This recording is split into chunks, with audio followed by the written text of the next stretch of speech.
On to the June 1st City Council meeting, and we're happy to have you here, and we've got lots of people in attendance. For those of you who be watching on YouTube, you can't see the audience, but we're happy that you're here. With that, I'd ask the clerk to do the roll call.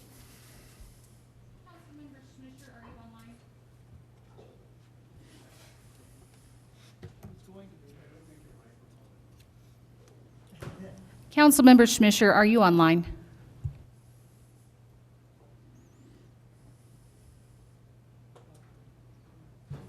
We have everybody present except Councilmember or Mayor Pro Tem Schmischer.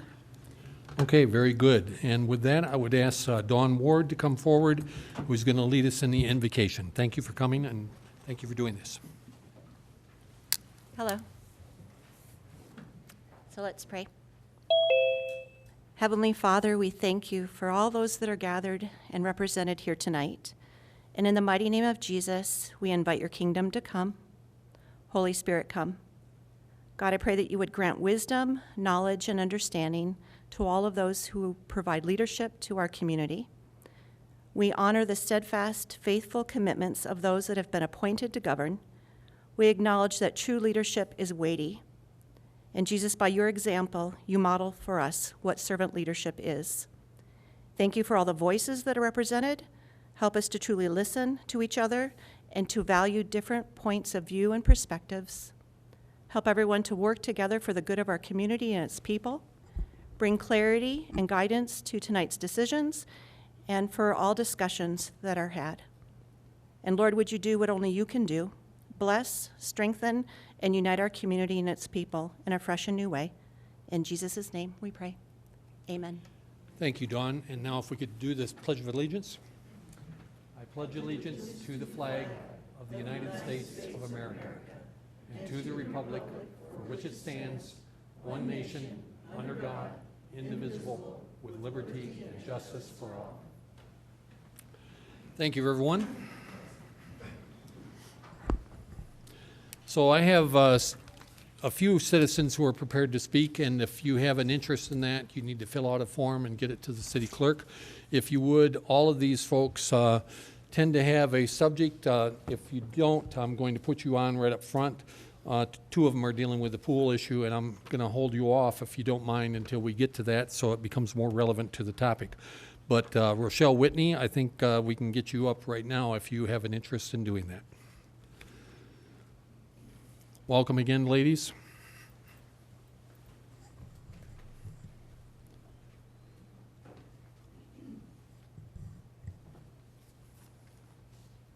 Thank you. We just wanted to give you another brief update. So April 6th was the date of the flood near 9th and Whipple. And so it's been 8 weeks, 2 months since we have not, since we've been able to use the property, because the house, of course, lost the HVAC, the hot water heater, and so on, that were ruined by the flood. And the tens of thousands of dollars of damage to the foundation is likely getting worse, since we still have not heard back from the avalanche excavating insurance adjuster. I wanted to let you know that Leo Evans has been, again, very professional and appropriate. I want to commend him. He's been just very kind and helpful, and I want to mention that because he's just gotten back to us when we've emailed or been in touch with him. So I want to say that. And he, of course, has indicated that the potential turnaround time for something of this dollar value is 90 to 180 days. And so on the incident report form that we filed, we did include the loss of the use of the property along with the estimate of damages that we provided on invoices and so forth. We met Leo Evans and Ted Dell a couple of weeks ago. I had mentioned that at the last meeting at the House, and I've also emailed Mr. Evans about the debris that's being left on the property where the new driveway will be poured. They did come and fix the driveway, how they had, instead of had 2 spaces, they had narrowed it to 1, and they have now fixed that. But they're leaving debris behind that we're concerned is going to be left in there when they pour the new driveway. They did put the mailbox back. It's in a little bit different area, but that's fine. The height appears to be corrected but the mailbox does now stick out kind of into the street. We're concerned it may not comply with the USPS regulations and might be hit. We appreciate your time, and we'll continue to give you and Mr. Evans updates.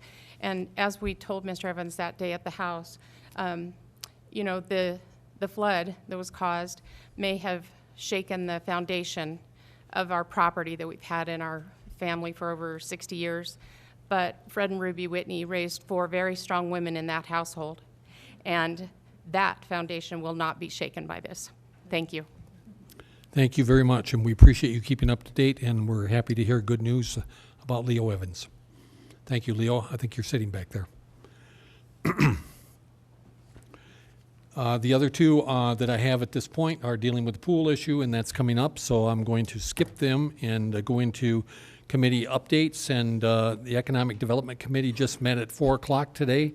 We dealt with a number of issues. One is that we've been talking about the ecosystem for economic development, and last month we had the FEDC present and talked about FEDC, meaning the Fremont Economic Development Corporation. This time we had the Royal Gorge Chamber of Commerce, and their chair was there as well as their president, and we had a good conversation between city government and Royal Gorge Chamber of Commerce, Chamber Alliance, as far as our partnership and both of us wanting to do good things for business. And I considered that to be a fruitful discussion that we had. The other thing that we were discussing at length with 2 different presentations is AI and Fremont County. Now, I want to be very clear about something. When we're talking about AI, we are not talking about data centers. I know that I specifically am opposed to that. I'm aware of the water issues and everything else. So that's not what we're talking about as far as entertaining a data center in Fremont County or anything to do with Canyon City. What we are talking about is there's a big wave of AI coming. It's already here. And how do we, from an economic development standpoint, not get wiped out by that tsunami, but in fact, we take advantage of it the best we can. And so those are the kind of discussions that we are having to utilize it as opposed to not. We haven't made any decisions about anything. A lot of it is private sector stuff that has to be dealt with. But to be clear, AI in our mind is not, i.e. equaling data centers. It's not our conversation. It is that there's going to be jobs displaced and there's other opportunities that are there. And we figure from an economic development standpoint, we need to be having that conversation. We got some other things that were done dealing with the historic area downtown, and recommending that the city council takes a look at some of the guidelines that are present, and we'll be taking that up in future council meetings. The committee recommended that we would do that. So that's a report on economic development. I'll turn to Fred Toney, who's chair of Finance, Budget, and Public Works. Thank you, Mayor. Really not a lot to update. One thing we will have on June 4th, our normal Finance, Budget, Public Works meeting here, 3:45. We're waiting on that agenda until the votes tonight to see how we move on with our financials. Ryan's going to be covering some of the water, our normal water committee meeting that would be the 24th. I expect it'll be the 17th now of this month. It'll be just a 1-month change. It won't be ordinary. So we'll be looking at the 17th for that. We'll be looking at, we've looked at projects, repairs, the pool issues, parking meters. That's been presented, so we'll cover that more tonight. With that, that's our update. Thank you very much. Unless Councilmember Smisher is online, we'll pass on that. She chairs the Public Safety and Quality of Life Committee, and I don't see that she's up there at this point. City Administrator, agenda and consent agenda items, please. Thank you, Mr. Mayor, members of council. Item 7A is to approve the minutes for the regular city council meeting on May 18th. 7B ratifies the agreement between Mission Canine Rescue and the city. 7C authorizes expense for additional canine training in an amount not to exceed $3,933. 7D awards bid 45-26 First Street and 4 Mile Lane Bridge Engineering to Engineering Operations. 7E, awards bid 69-26 magnesium chloride to Envirotech Services in Greeley and Florence in an amount not to exceed $20,000. 7F is to receive and ratify cash disbursements, and 7G is to receive and file cash disbursements. Okay, very good. And the question I have, and I think the citizens are interested in, is B and C. If you could give us a update on what happened to Radar, where is he at? Radar is, of course, the dog that got retired, and I see the police chief's coming up to Yep. give us We'll, additional details. We'll have Chief Schick come up and talk about that. K9 is officially retired, and he is officially in the hands of Mission K9. And Chief? Mr. Mayor, members of council, I will report that Radar is in great spirits. I received a picture from K9 Mission Rescue today, the CEO and handler of Radar, Kristen, and he was laying on a king-size bed with a big chew toy in his mouth, and I swear to God he was smiling at the camera. For those of you that don't know, Radar was a patrol canine that we had, and he was early diagnosed with spondylosis, and we had to retire him. So he is in the good hands of the rescue mission. Kristen advised me that he's been pre-adopted by a military working dog trainer out of San Diego, California, so he's going to be living it up on the beach. Very good. So he's Thank doing you. very well. Are there any other discussion or motions or, questions for the city administrator on any of the other items? I've got a question for the chief. Yep, fire away. Where are we in replacing Radar? That's a great question, Councilman Tony. We are in the midst. I've got the canine handler that was in charge of Radar.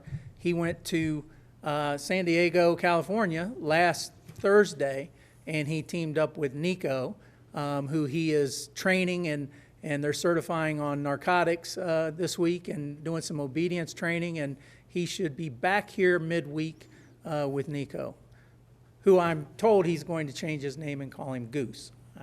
I don't know. Thank you, Chief. Any other questions for the city administrator? Go ahead, Kathy. Actually, my question is for the chief again. Okay. Have we had any luck with any rebate, so to speak, with the breeder of Radar? Our city attorney is drafting up a demand letter, and we've offered some supporting documentation, so I suspect that'll be going out pretty soon. Any other questions for the chief or the city administrator? Okay, if not, I'll entertain a motion to, okay, Fred, go ahead. Yeah, I'd like to make a motion to approve the consent agenda. Make a motion to approve the consent agenda as it's stated, A through G. Okay, and Councilmember Second. Reeves, seconded. Any discussion on that motion? Go ahead and vote, and for those of you new to the council, we've got the electronic means of voting, so you won't hear the ayes. And call the clerk to report on the vote. Passed unanimously by those here. Okay, very good. Next item on the agenda is the city administrator report. All right, thank you. Again, you have the written report, a couple of highlights from that report for the June 8th special city council meeting regarding the contract for Flock.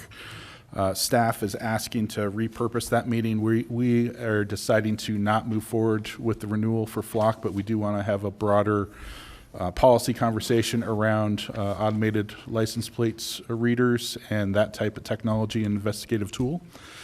So if council's not opposed to that, we would like to go ahead and repurpose that. The other item that we may have for that agenda is the contract for the Royal Gorge Bridge. I sent them some revisions on Friday. We're working out the details on one last point and hope to have that available and ready for that meeting, depending on how conversations go this week. So I want to highlight that, what the city administrator said, just so it's very clear for the citizens that we still are going ahead with the June 8th meeting dealing with Flock cameras, although, as the city administrator just stated, that the city staff has pulled that contract and are not in favor of the renewal at this point, but we do need to have a further community discussion about that issue. We all know that it's getting press here in Colorado as well as the nation, and so if you have thoughts or concerns about that, please show up 6 o'clock on the 8th, and we will have a public hearing dealing with that specific issue. Any questions for the city administrator on those items? Okay. The next item on the agenda is, I'll read this specifically, and then we're going to have a public hearing. So this is introduction and first reading by title only of ordinance number 10, series 2026, entitled An Ordinance of the City of Canyon City rezoning the real property located at 1718 Franklin Ave to R3 High Density Residential. And with that, I will open up the public hearing and invite the city planner to make a presentation. The applicant, you'll have a chance to speak if you wish to do that. City council can ask any questions. Anybody from the public who wants to address that issue can do that as well. I'll close the hearing and we'll see where the vote goes. So with that, city planner, please. Good evening, Mr. Mayor and members of the City Council. This evening we are here to consider a request by applicant, the Reverend Sean Meager of Livingstone Calvary Chapel, for rezoning a property they are acquiring from their neighbor to the east and incorporating into the lot at 320 North 16th Street by plat. Because the two neighboring properties have different zone districts applied to them, the applicant is seeking to rectify this by rezoning the acquired parcel to R3 High Density Residential to be consistent with the rest of the lot. The subject property is located at 320 North 16th Street and located at the southeastern corner of North 16th and Franklin Avenue. Council will recall that this property was the subject of a special review use approval last year to establish a private parochial school at this location. The details about this property have not materially changed since the SRU request was approved in 2025. The property is still accessed from 2 points along North 16th Street and 1 point along Franklin Avenue, and it still provides delivery truck access to the retail stores along Fremont Drive to the south.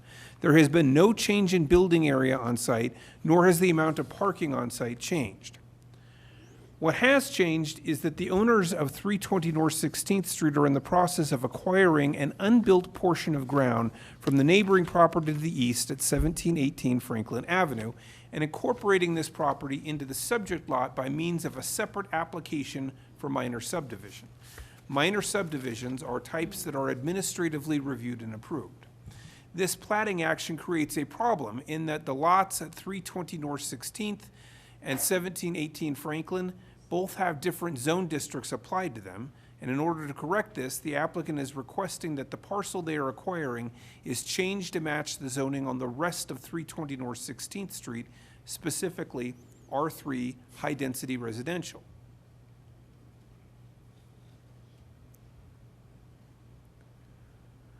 The property being acquired by the applicant currently has a zoning of R1 Low Density Residential. The city's Unified Development Code does not allow one lot to have more than one zone district applied to it. This is specified in section 1702.020C. Section 1710.040B of the Unified Development Code lists 4 criteria for consideration of zone change requests, or in this case, a zoning map amendment. Based upon these 4 criteria, staff believe that this request qualifies for criteria B. A significant change has occurred to warrant a zone change. That change is a replatting of both properties to adjust the location of the common lot line between them, and as the properties have different zonings, not changing the zoning would violate the intent of the city's UDC. Based upon these factors, staff believes the change of zoning from R1 to R3 in this case is warranted. And with that, public notice requirements concerning the public hearing before council this evening have been met in the time frame required by the UDC. The Planning Commission conducted a public hearing on this request last week on May 27th, and citing findings of fact concerning the city's jurisdiction to act on this land use request, have forwarded a recommendation to council. Staff and the Planning Commission therefore recommend that City Council approve the rezoning request to allow the acquired property being incorporated into 320 North 16th Street to be rezoned from R1 low-density residential to R3 high-density residential with the adoption of Ordinance 10, Series of 2026. That would conclude the staff presentation. As always, I'm happy to answer any questions that council may have. Present to speak on behalf of this applicant is Pastor Meager's representative, Kevin Carr, who I believe is on the board for Livingstone Calvary Chapel. Thank you very much, and we'll hold those questions off until after we hear from the applicant if we can. So it sounds like you're here, sir, so come on up, and we're happy to hear you.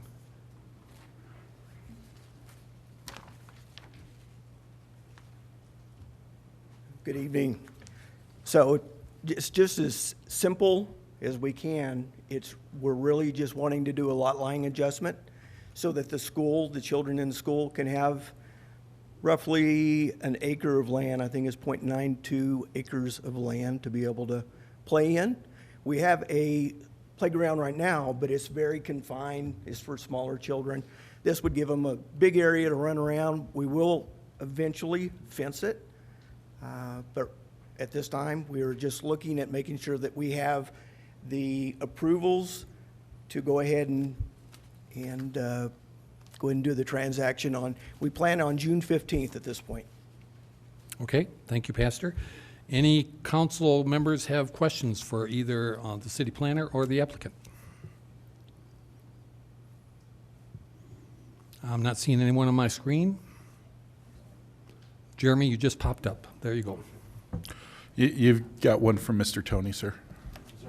Yeah, just a clarifying question. Okay. We're going to get a new playground over there. Can you just summarize the reason we have to go from a from a low density to high density residential? Well, the two lots have different zone districts. The applicant is content to keep their R3, and under the R3 zoning, the special review use that they received last year, they are simply wanting this new parcel that they're acquiring to match the existing zoning because they can't have one lot with two different zones applied to it. Thank you. Mm-hmm. And before I can entertain your motion, Jeremy, we've got a couple more steps we need to take through the process. So any other city council members have any questions? I'd invite public to speak as we are in a public hearing. So is there any member of the public that wishes to address this issue? Seeing none, I'm going to close the public hearing. Oops. Yes, go ahead. Come on up. Had two different ones I didn't see. Go ahead, Skip. Welcome. Welcome. I'd like to say I'm proud to be here with the City Council and be able to address you. I have got a lot of background and experience in places where they've had these electronic meters to measure, and I think the board needs the City Council needs to take a look at this a little harder, because I was in Manitou Springs quite a few years ago, about 1988. I'm sorry to interrupt you, but we're still dealing with parking meters down, and I want to make sure you get a chance to speak on the parking meter issue. So this one's still dealing with this particular zoning issue, Skip. And then once we get to that parking meter issue, I absolutely want to hear what you got to say about that. Yep. Okay. So it was my fault, I'm sure, as far as confusion with that, but I know you're wanting to speak with the parking meter issue, so we'll hold off on that. Dominic? Welcome, Dominic. Thank you. So I'm looking at, what's your name? Kevin. Kevin, yeah, we've seen. Good to see you. Yeah. So I'm looking at your map. Looks like a perfect and well-rounded idea. But how do you plan to proceed and get your funding? The church has the funding already through ties. They do? Yep. From who? From the congregation. Congregation. Okay, I need to interrupt you, and you need to direct your questions towards the council, public comments, as opposed to have a private conversation there. So make sure you're addressing the council members, and we'll go from there. So go ahead, Dominic. Okay, so I can answer them and have your question in there if you want me to. I'm okay. Okay. Just wondering. Sorry about that. That's okay. Yeah, usually you want to address towards the dais. He was asking about funding. Okay. And so it just explained it comes from the tithing, and we already have the amount that we need to. Okay. And actually, Church of Christ has been very accommodating, and they've set up that we're going to work together through this, so it's been nice. Okay, very good. Any other questions or thoughts from the audience? If not, I'm going to officially close the public hearing. And now, Mr. Reeves, it is your opportunity to make a motion. I move to approve ordinance number 10, series 2026 by title on first reading and set the second reading for June 15th. Okay, and I see Councilmember Tony, you're up on the second. I'll second that motion. Any discussion on the motion? Hearing none, let's go ahead and vote. And the clerk will call the roll. Passed unanimously. Okay, very good. Thank you. Thank you, City Planner, and thank you, applicant, and all the folks that spoke to that. Yesterday, I was at Walmart, and at Walmart, at the time frame I was there were approximately 9 homeless that were right beside the exit there, and many of you are aware of that situation. There was also a number that were on the trails as well. I took advantage of that by getting out of my vehicle and going up and talking with them, just where they were at, where they're coming from, how every one of them had a bicycle, and I was a little concerned because there was shortly thereafter someone posted on Facebook about losing a bicycle not too far from there. But this is a problem that I think we all recognize is a challenge in many cities, and Canyon City is not excluded from that. So in January, I believe it was, the chief and myself and Dee Dee all met at Loaves and Fishes and had a discussion. Actually, we were in the chief's office and had a discussion about what possibilities exist for dealing, not in a holistic way, but at least one piece of it, dealing with homelessness in Canyon City is absolutely an important issue, and we need to be addressing it. The chief, and I'm going to let him speak for himself, but I just want to frame it a little bit. The chief was aware of something in his visits to Savannah, Georgia, that seemed like a good idea. And so Dee Dee and there were board members there from Loaves and Fishes, and the chief started floating it up the flagpole. It went to the city administrator. The city administrator kicked it into the Public Safety Committee, and then it went to the Homeless Coalition, and there were a lot of voices that got involved with this. And what it would entail, and Chief, you can start making your way up if you don't mind, and Dee Dee, if you want to address this as well. So while I was there at Walmart yesterday, a lady pulled up and got in her trunk and started giving everyone packages of food. And so they got that, and immediately another gentleman got himself a sign and put that out and stood there by Walmart, as we've all seen on both exits when you come out.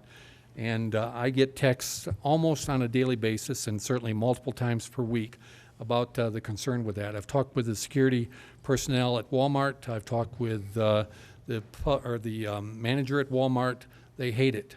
They absolutely hate the situation. They want it resolved as well. And I know the chief and his department have been working with them to try to resolve that, but it's been an ongoing issue for quite some time. And I was excited to hear what the chief was talking about, and I think it's had plenty of discussion at the various committee meetings and council members being involved.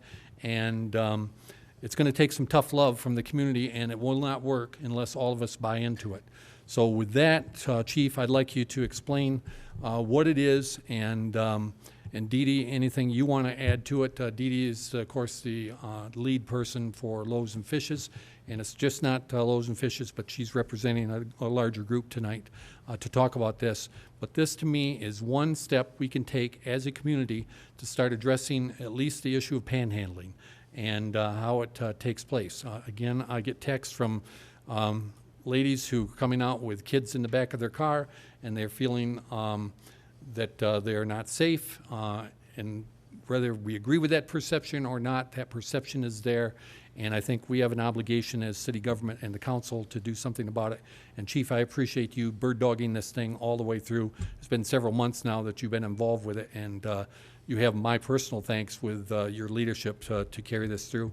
And if you would, sir, please tell us what this idea is. Sure, absolutely, Mr. Mayor, members of council, and I appreciate your support, council's support. Change takes place where you're standing. We have absolutely, we have our share of challenges around the homeless community, as did Savannah. Savannah started a program called Give Change That Counts. And the initiative redirects donations to day service programs to help folks with homelessness, providing meals, bathrooms, case management, employment support, all across the board. Savannah launched their coalition through collaboration, much like we're doing here today, with support from City Council, civic organizations, businesses, the Savannah Authority for the Homeless. They installed 100 public signs, and I don't know if we have a sign for them to see today, but it was a sign essentially that they posted in all the areas where they were having issues with panhandling. And the spirit and intent of the program was to shift or change the culture. Just enough that we stop contributing to panhandling and we start giving to these organizations such as Loaves and Fishes that directly impact homelessness on a daily basis. These signs will have QR codes and website information where people can go to donate to these causes that support our homeless folks.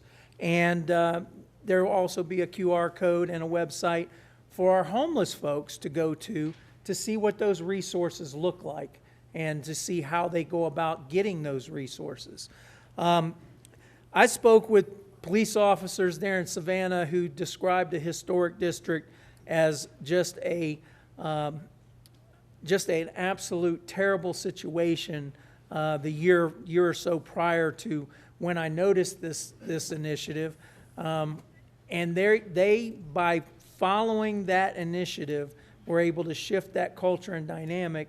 And the homeless, not that we solved homelessness, but they knew where to go to get the resources, and the people delivering those resources were able to get the funding to continue to support those endeavors.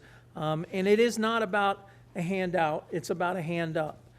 Because each and every one of these people, for the large part, would rather be in different circumstances. So the work that Dee Dee and her team does, and several others in the community, is just phenomenal.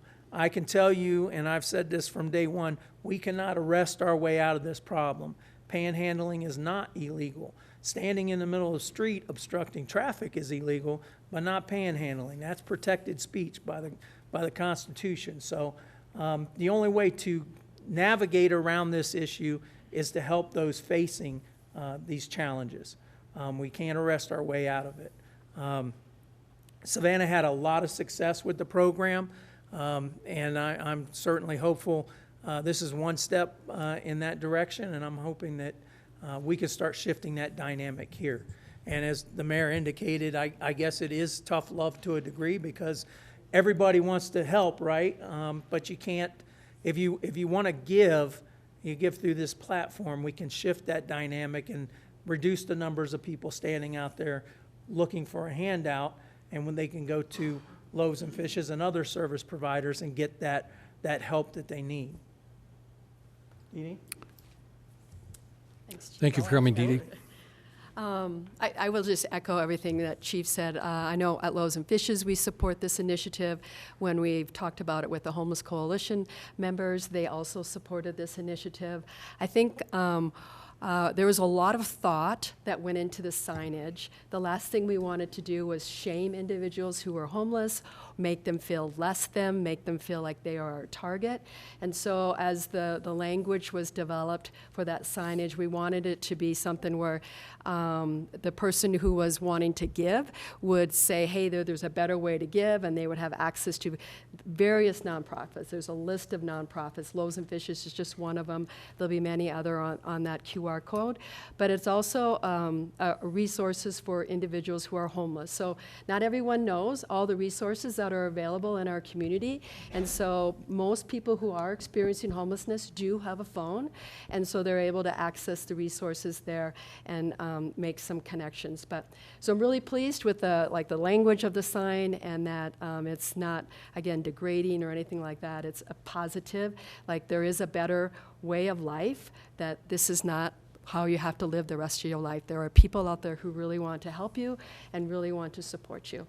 And just because I have the mic, I also just want to say is that our numbers, we're good. I mean, our numbers are going down. We have less than 80 individuals who are experiencing homelessness in our community. And when I say community, I'm saying Fremont County. And so a lot of hard work has been done by a lot of amazing organizations. The chief of police has been instrumental, the city council members, the mayor has been instrumental in all of that too. So anyway, thank you. And I think, Mr. Mayor, if you want to expand on it, we're also looking to make this more regional. So this won't be centralized to just Canyon City, I believe is what the mayor's steering towards. That's absolutely true, and the county has already reached out, or at least I've had contact with them, and they've said they are going to be supportive of that.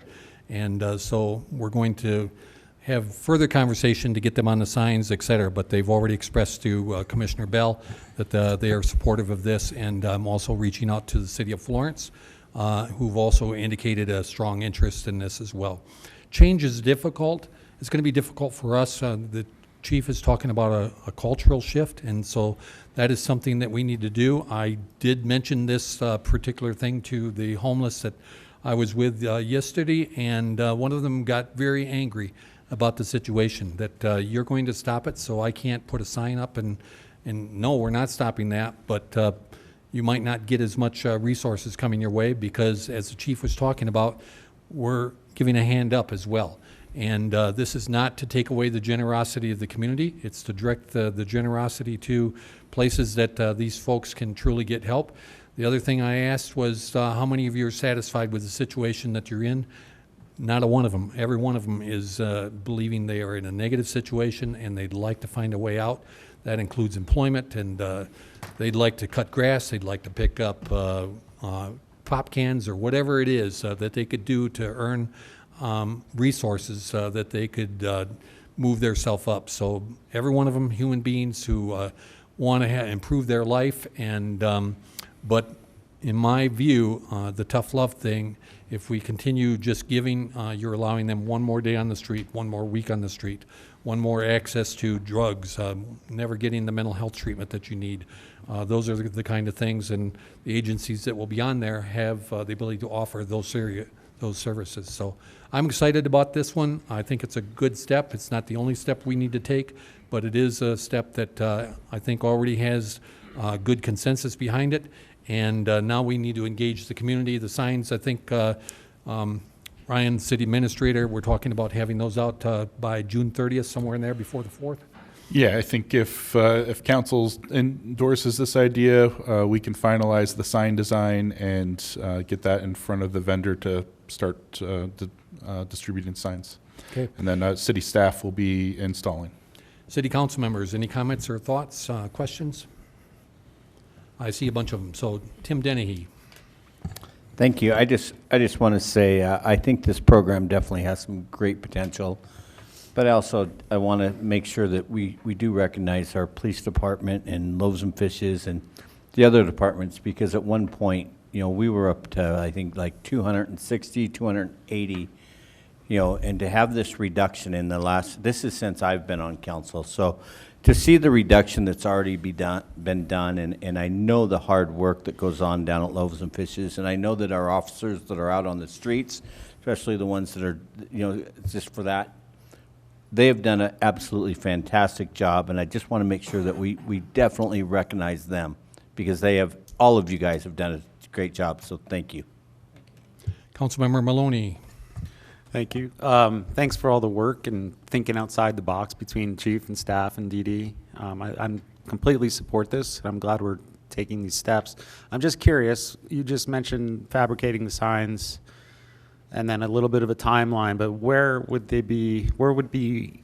how would they be installed? On poles, on city sidewalks, I'm Yeah, guessing? so looking at the city right away, we have some restrictions within the CDOT right away. We can't put them in the CDOT right away. And then making the signs available to private landowners if they want to install some on their own properties. So we would be looking at high traffic areas, some of those areas where you see a lot of panhandling, talking to some of those business or property owners about potential for installing signs. And then I think the chief was also talking about potentially installing a couple around the parks as well. Okay, thanks. Councilmember Tony. Thank you. Thank you, Chief. You're always coming up with some great solutions. Appreciate you. And Edie and Loaves and Fishes, you guys are doing fantastic. I want to point out one thing. As we've talked before, we've got a count of less than 80, which is tremendous, a great improvement. One thing we can't track are the transients that come through that don't want that help or services. And those are basically untrackable. I know that we reach out. We got great response from our officers. Recently, there was a fire behind Hampton Inn. They started a tree on fire. A great response there. The Walmart shopping carts that disappeared and end up in the woods. Those are the officers are responding to all that. So thank you both. I think this is a great step going forward. Thank you. Okay. Anybody from the citizens want to address this particular issue? Yes, we'll allow that. Come on up. Thank you, Dee Dee and Chief.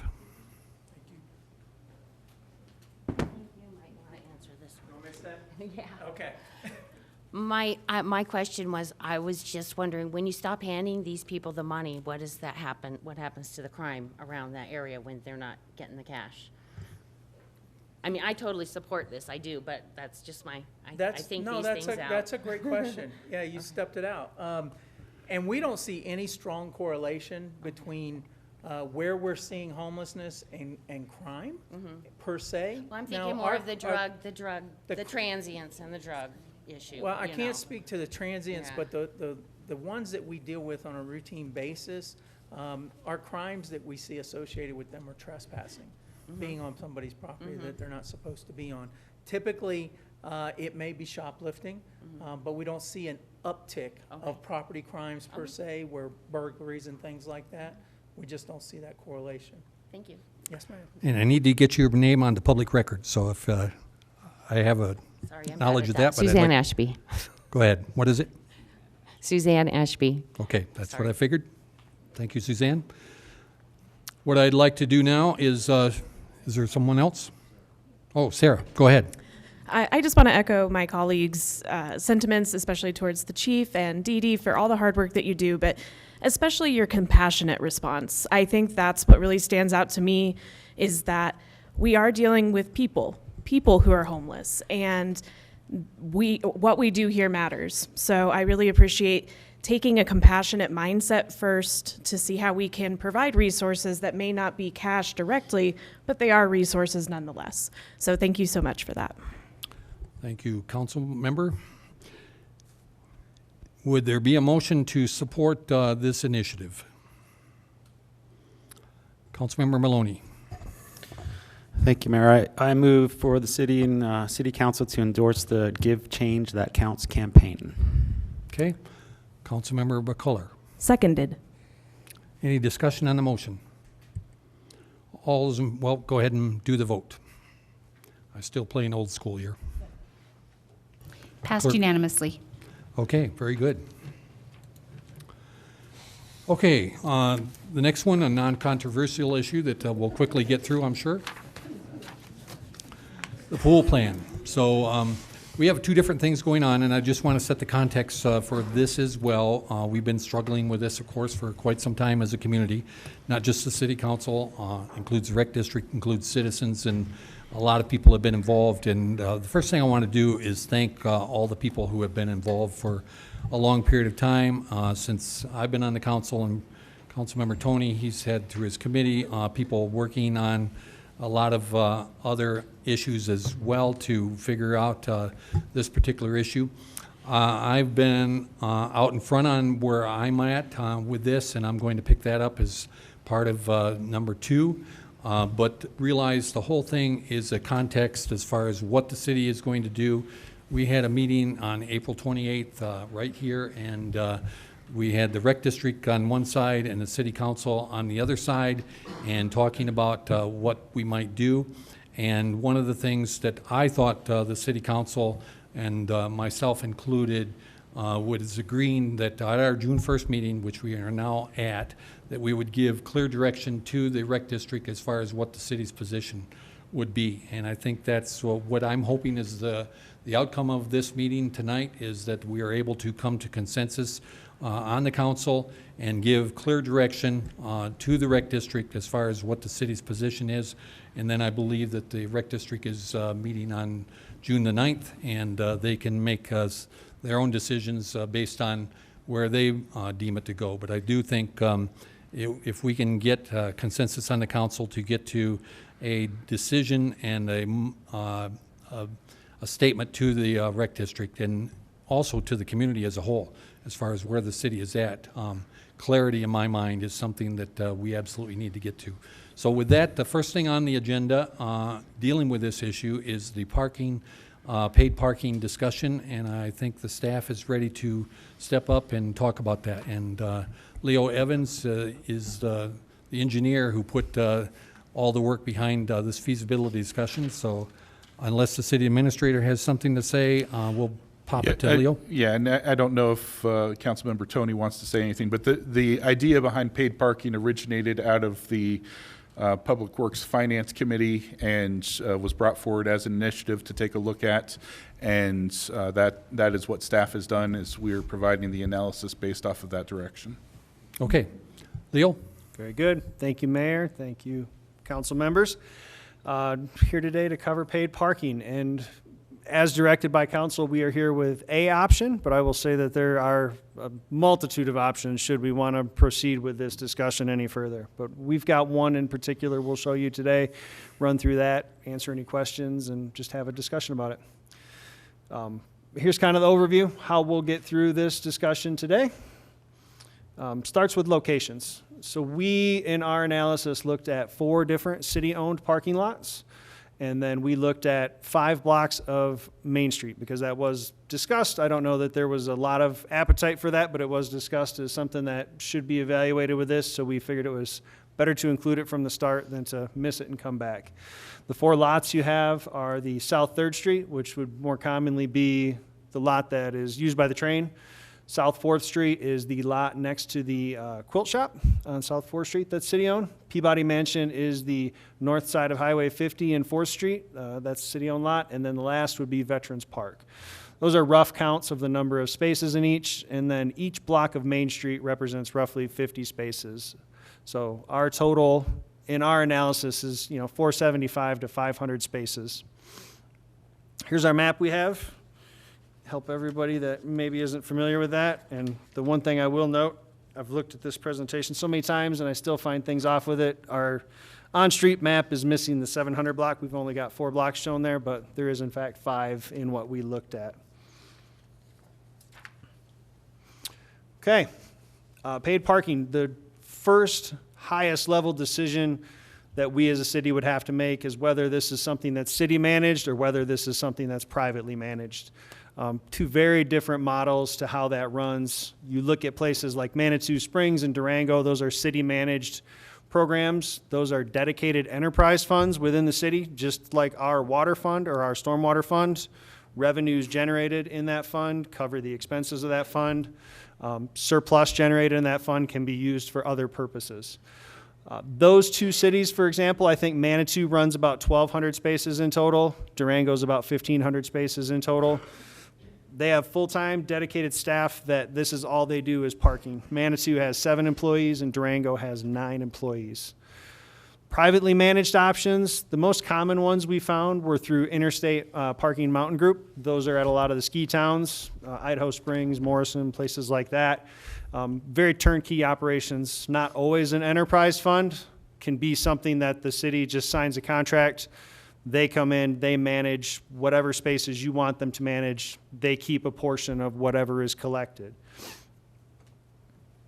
And I think the other thing I'll mention, interstate parking is based out of Breckenridge, so they are a Colorado-based entity. The second thing you have to look at with parking like this is whether you want to go with a lower tech and high staffing solution or more of a higher technology and lower staffing. So places like Durango and Manitou, I would place on the left, more of a lower tech, higher staffing. They accomplish their parking through a mix of kiosks, apps, QR codes, signs, things like that that you see on the street.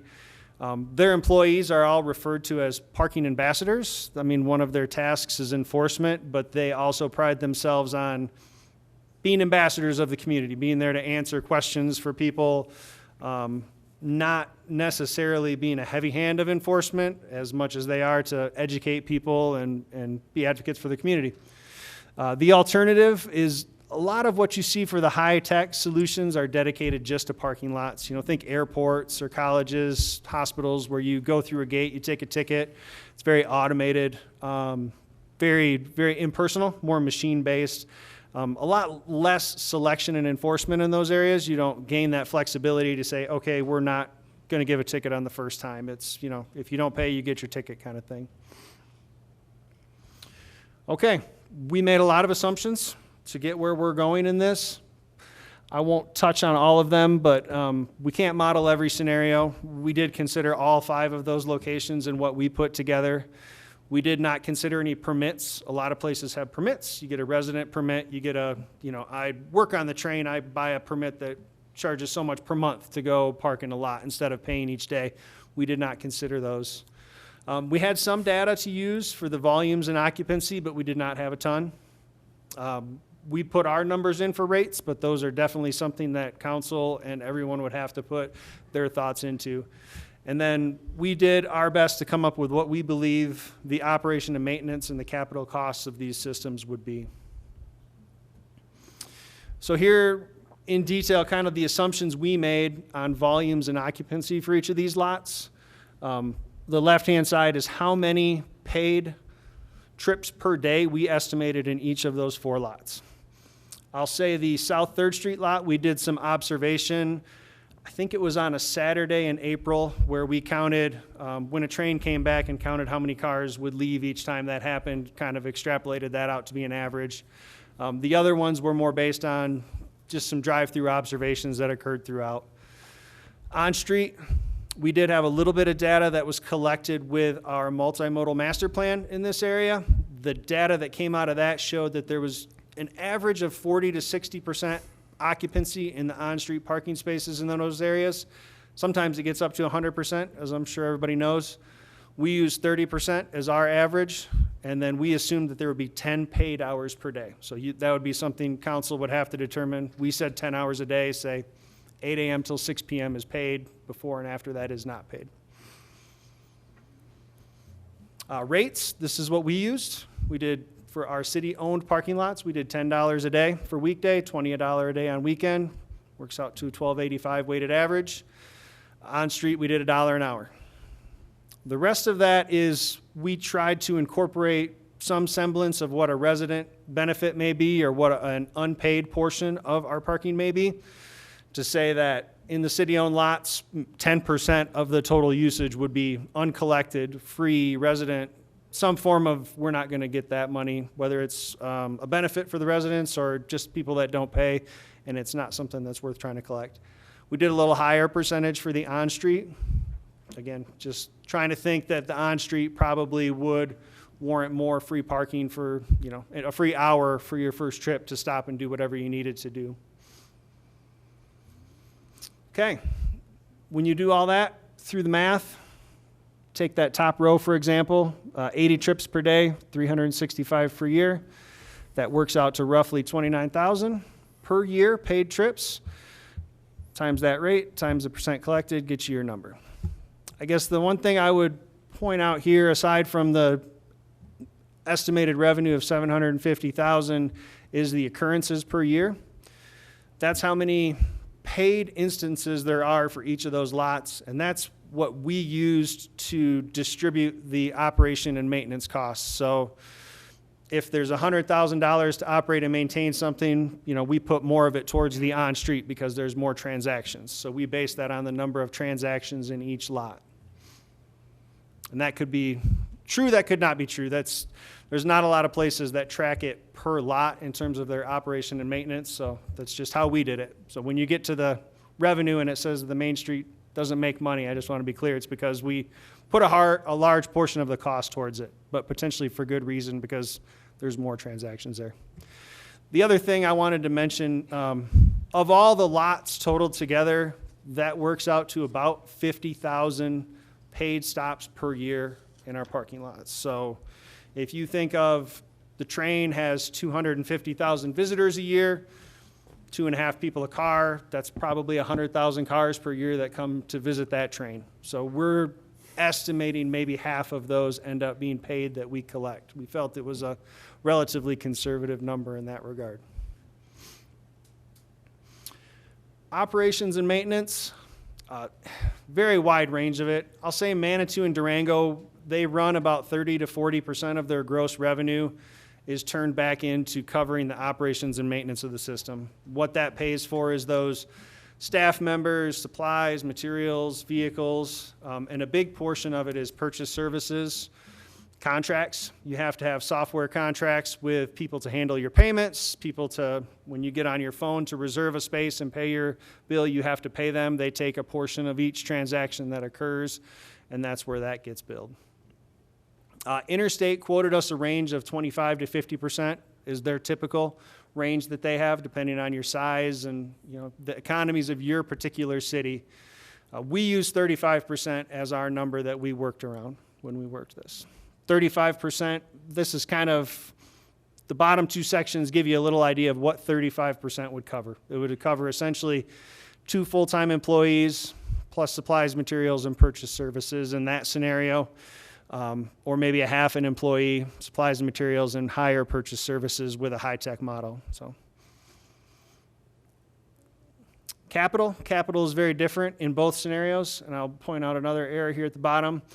The high-tech option has a much higher upfront capital cost, and I didn't realize it was a big point of discussion when I put this together, but a lot of the high-tech options use license plate readers, which is a whole different discussion, but that's what this is based on.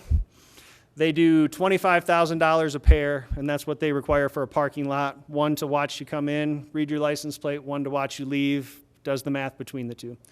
The kiosks run about $15,000 a piece, and then lots of signs and other things. You add that up over the whole 5 areas we looked at, it's probably $340,000 of year 1 capital cost. I annualize that out, and assuming we can get a 10-year life out of it, which may be long for some things, but that's $34,000 a year annualized. The other option with no license plate readers, other than one in an actual vehicle that drives around, comes out much cheaper. And I'll note the annualized number got copied and pasted. That would actually be $19,000 annualized for the year.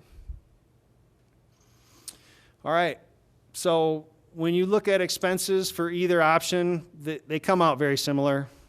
We kind of feel, from what we've seen, the O&M costs are pretty consistent for the high-tech or low-tech. You pay more for staff or you pay more for software and technology, and it doesn't amount to too much. And really the capital, when you annualize it over 10 years, doesn't have a big impact either way.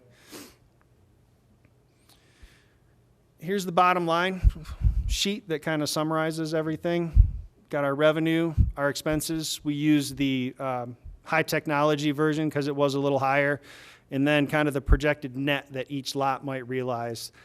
And I guess the point I really want to reiterate is our expenses are based on being applied against the number of transactions we assumed in each lot. So Main Street obviously has a lot of transactions that are small dollar value, makes that margin, small to negative. The lots have fewer transactions at higher value, so it makes that bigger. I don't want to say that if Main Street was like, no, we're not going to do that, but yes, we did the other 4. I don't know that those expenses wouldn't have to change because of that. Main Street in this model is bearing a disproportionate amount of the expenses, and that would have to get re-looked at if we wanted to look at that option. All right, almost done. The potential issues and opportunities we have here, a few things that we identified in talking to other communities and looking at this ourselves. We have a legislative hurdle. This requires the creation of an enterprise fund. It requires the creation of an ordinance to set rates and set fines. All of that would have to be sorted out. Even without an enterprise fund, we still would need ordinances to resolve those pieces. Enforcement would be a big part of this in either scenario. Staffing and people to do that is something we don't have right now. We would have to figure out whether that's a reallocation of our existing resources or bringing in new resources to fill that gap. We have a lot of limited data and made lots of assumptions. I feel pretty confident in the assumptions and data we made, but some of it could be wrong too, so I'm not going to say it isn't. One of the things we heard very loud and clear from places like Manitou and Durango is that you will push problems to areas you don't have problems. If we charge for parking in one area, 50% of the people might say, I'm willing to pay that and I'm willing to do that, but 50% are going to go park somewhere else, and that creates other problems.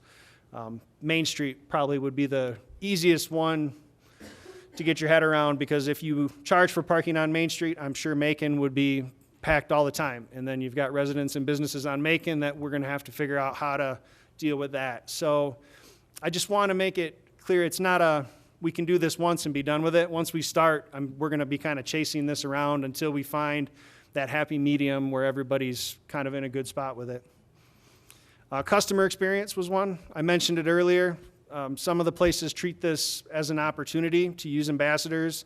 Some of them treat this as a monetized scenario to purely make money. They will write a ticket for every excuse, and we as a city would have to decide, do we want to be ambassadors or are we here to make money? Do you want somebody that comes to visit to leave and then get a ticket in the mail 2 weeks later and have that be kind of what lingers with them about Canyon City? The last one I'll touch on, the bottom, resident and business programs. We didn't do any of this, but almost all of the vendors have very detailed programs for resident permits, for businesses to be able to validate parking. There's ways you can incentivize that to say that, hey, if you buy a meal downtown and spend $50, that your parking is comped, and the business owners can do that for you at the point of sale and checkout. So those are all things that, if we decided to move forward, we'd have to work a lot closer with all of our partners in the chamber and the business community to figure out what makes sense to try to incentivize that and find that balance. I think that's the big parts of what I had to say. Really, I'm open to any questions or comments, or happy to share any of the calculations and that we did with anybody else, or come up with other options if there are other things we want to look at.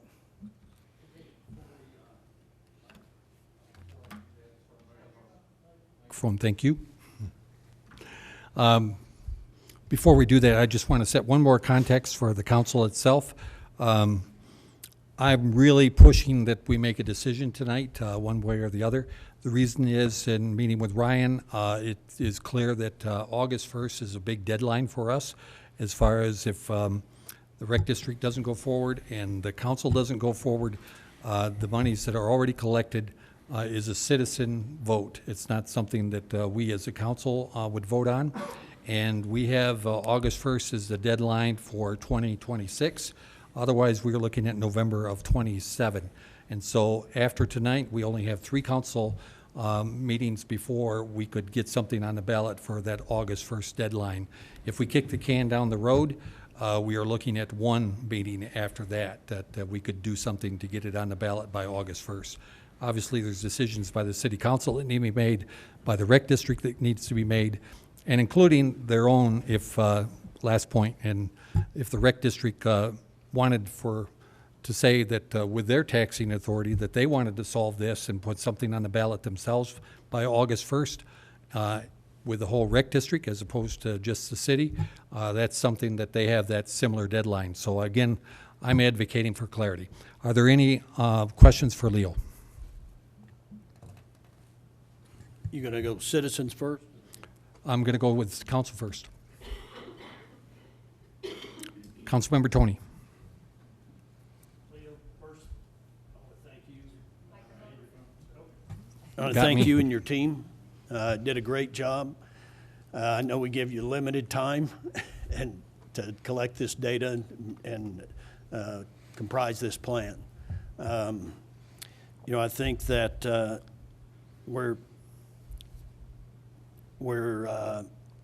we ask a lot of you. You're a great engineer. You got, and it's a lot to ask in this. So I don't have any questions on your presentation. I'll have some comments as we discuss it next. But Okay, very thanks, good. Leo. I will acknowledge that Councilmember Schmischer is now online, so I just want to acknowledge her presence, I believe, on the other side of the sea. Any other members who are present have questions for Leo on his presentation? Okay, on the citizen side of the fence, I have a pool listed as several of them. One of them is there anyone who wants to deal specifically with parking? Yes, Chris.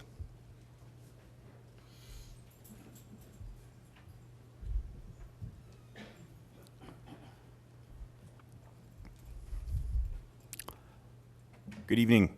How are we doing tonight? My name's Chris Moffitt, a proud citizen of Canyon City. I want to thank you guys for letting me speak. I'm going to ask you to vote yes on paid parking, and I'd love for you to direct every single dollar of that net revenue to the rec district, specifically for the operation of our community pool, but any excess money should go to the rec district as well. And that's to support the countless other services they provide. Who do you want to support in this community? You know, that's what this question comes down to. The Recreation District serves 3,000 children and 1,300 adults every year, and the Riverwalk alone serves 50,000 people annually. They operate or cooperate, and they cooperate, but they co-operate or operate the archery range, the dog park, the community garden, Rouse Park, Pathfinder Park, the largest child care program in the county, Harrison Park, John Griffin Park, and Eagle Wing at Shep Open Space. They run youth baseball, youth basketball, youth football, youth soccer, youth volleyball, youth rafting, youth fishing, and youth wrestling.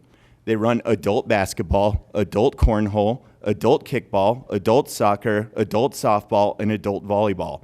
They're also a founding member of the Royal Gorge Whitewater Festival, which put funds into Centennial Park and the river improvements down there. And on the pool, they asked us what we wanted. And they took those notes, they took them to the voters, and they stepped up when we needed them, and they do continually over and over again. They provide a great community service. But here's where we are now. The rec district encompasses more than the city of Canyon City. And it serves 28,000 residents, a lot of which are in the county. And the issue there is years ago when we had our vote on the 3 things, 2 passed and 1 didn't. And 1 didn't by 600 votes. And I guarantee you a lot of those votes came from the county. And my problem with this is that we are being hamstrung by voters that do not inhabit Canyon City. We're being hamstrung by voters out in the county, and it makes sense. A mill levy increase is expensive. But the rec district has not had a raise ever since its inception. It's the lowest funded district in the state.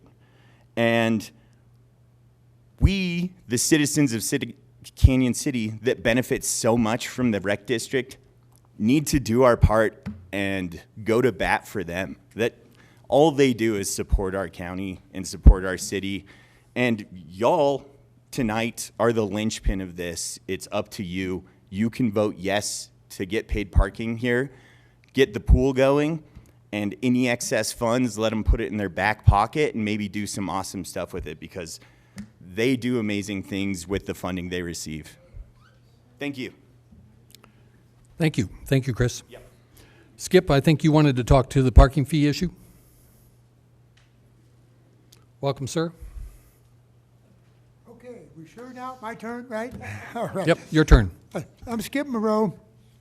I'm not going to get into the pool issue, but I think the council should really take a good look into the parking meter situation. I know for a fact that Mantude Springs had some issues before they had the parking meters. And when they put the parking meters in, it seemed like a lot of the shops lost money because of the fines that they were getting have to pay for, or paying parking tickets. And I know of a couple shops after about a year and a half, 2 years, closed up and went out of business. And I've got some friends on Main Street here in Canyon City, and they're concerned about the same situation. So I know you're looking at it good, but remember, we're a tourist town. People come here, they park their cars, they walk up to every street. If you got a limited time, limited funds, they're going to have limited business for the shops that support. So I just say that I'd like you all to take a good look at it, make sure that this is really something you want to do, because if you lose business, you lose shops, you lose revenue, you lose taxes, and they move somewhere else. Some of them might even move to Florence because they don't have the parking. So that's all I've got to say. I just want you to take a deep look at it and consider what would happen if you had a business and you had to pay a parking fee. You could walk through and see the businesses and the owners. Okay? Thank you. Thank you, sir. Dawn, do you want to be up now or dealing with the pool as a general issue? Do you want to be up now? Okay, that'd be fine. Come on up. Dawn Lincoln.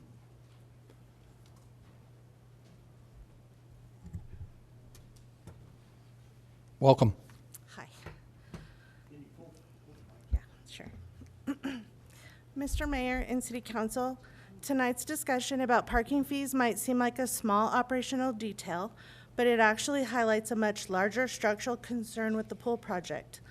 To be clear, I'm not opposed to recreation, and I'm not opposed to having a pool, but I have consistently voted no on each part of this project because the long-term financial structure still has not been explained to the public. The core question remains, who pays when the money isn't there? Parking fees are being discussed because the project still does not have stable, reliable operation and maintenance funding plan. That's not a criticism, it's simply the reality. And when a project begins adding new revenue patches before it's even built, that should prompt serious questions about long-term sustainability. We can't talk about sustainability without acknowledging the construction side.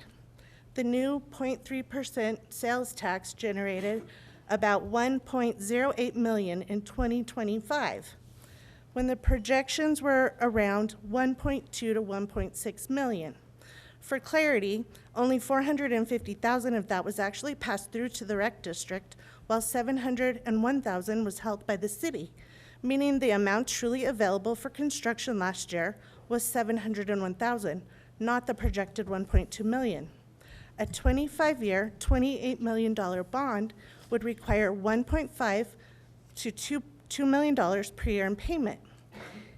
Even if the tax had met its projection, it still would not cover a bond. And with actual collections at 1.08 million, the annual shortfall becomes even larger. Sales tax revenues in general for Canyon City have also been essentially flat for the past 4 years, which is another concern. Tabor makes all of this even more important.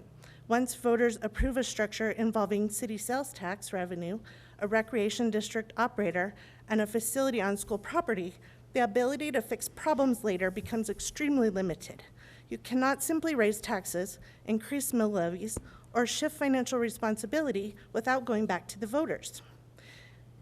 That means if revenues fall short, the options are narrow.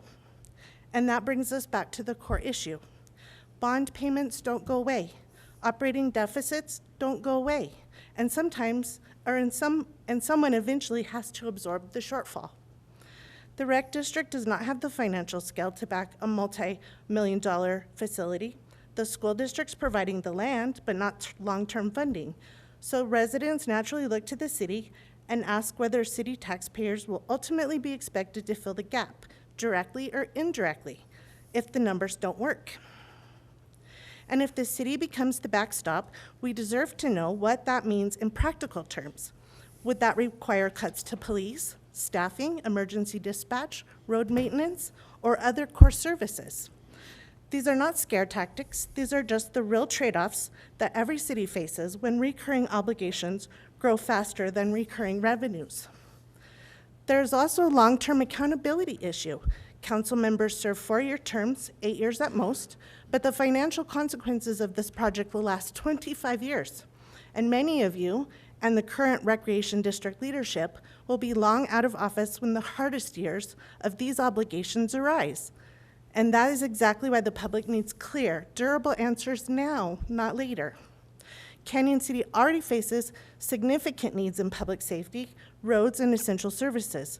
Every long-term subsidy or debt-related obligation reduces future budget flexibility. This is the part that people seem to miss. Bond payments are legally required.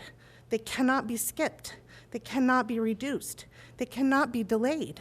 If the tax underperforms, the city must cover the difference, period. Parking fees are not the real issue. They're simply the latest sign that the operational model is still incomplete. And that's why I believe the responsible path is to pause the project.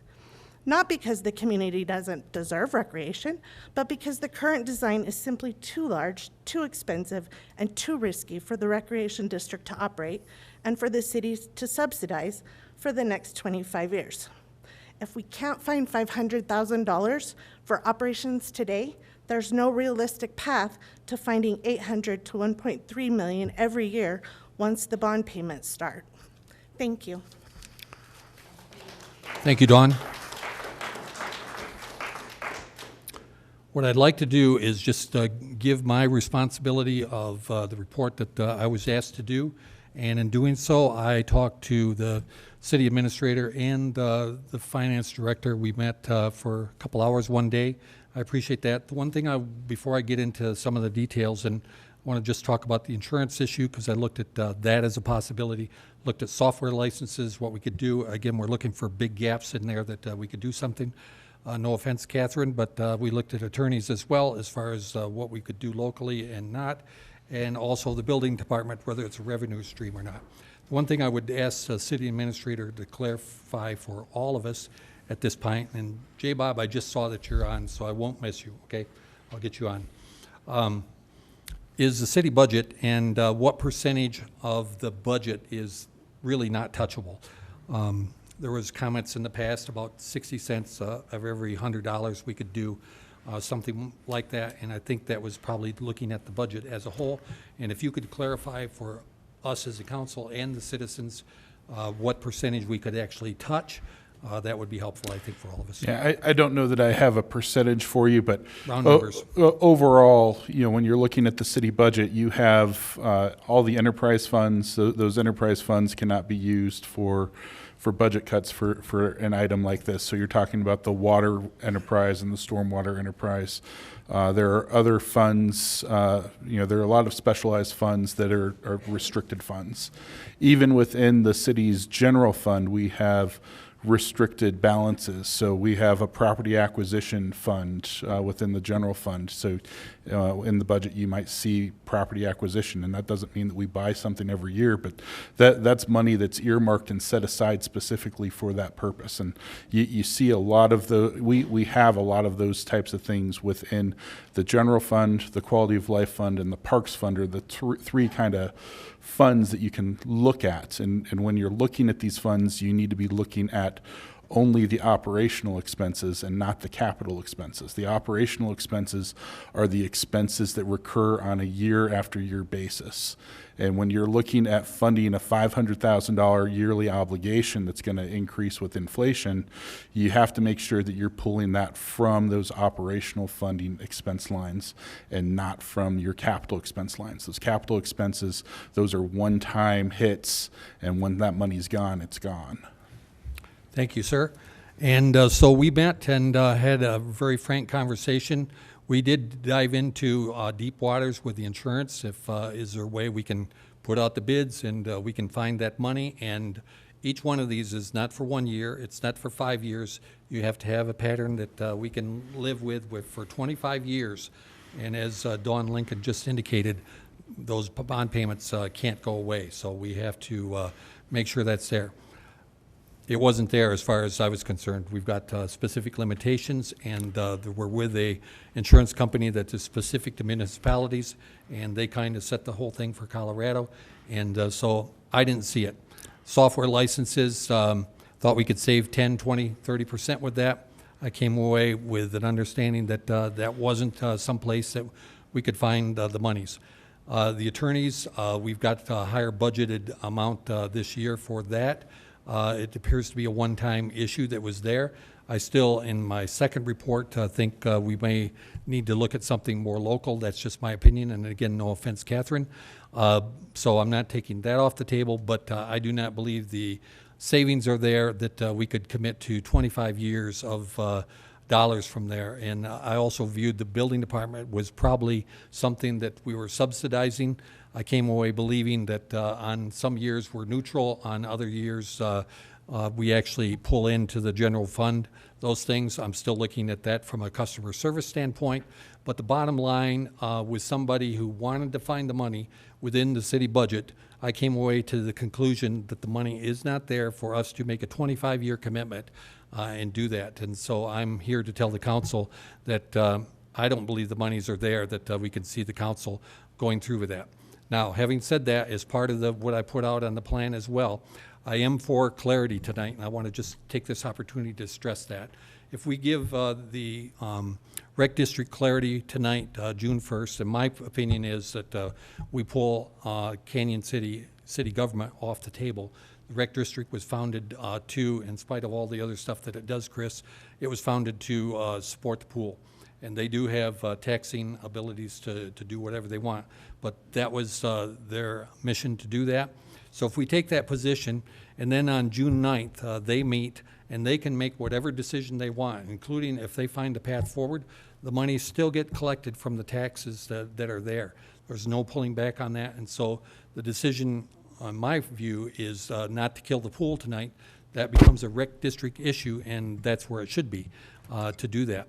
If they decide that no, if the city's not going to participate, that we can't get there, then I think the city council has an obligation to the citizens that by August 1st, we have something on the ballot, a proposal that would be on the November ballot as far as what to do with the already collected monies. And in my opinion, this has created a lot of frustration for everybody.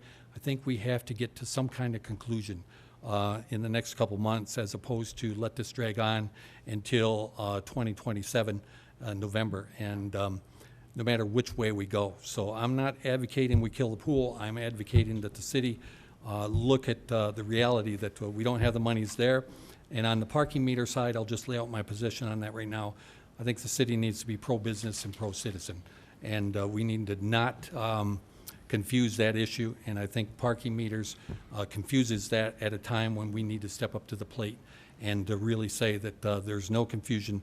We are going to be pro-citizen, we're going to be pro-business, and that means changing some things. And I've just had 3 different conversations, not at my initiative, at others, and some of the names you would recognize, and they're frustrated with how the city's been handling different issues that they say you're talking pro-citizen, pro-business, but we're still dealing with that. And if we put parking meters in, or parking fees rather, I do believe that that confuses the issue. So that's, I don't have a vote, and I just wanted to lay out that. I would encourage the council tonight to give clarity to the rec district, and everything I've said is open for discussion as well. So now I'm putting on the agenda that whole package together, and where, council, you want to go as far as delivering a message to the rec district.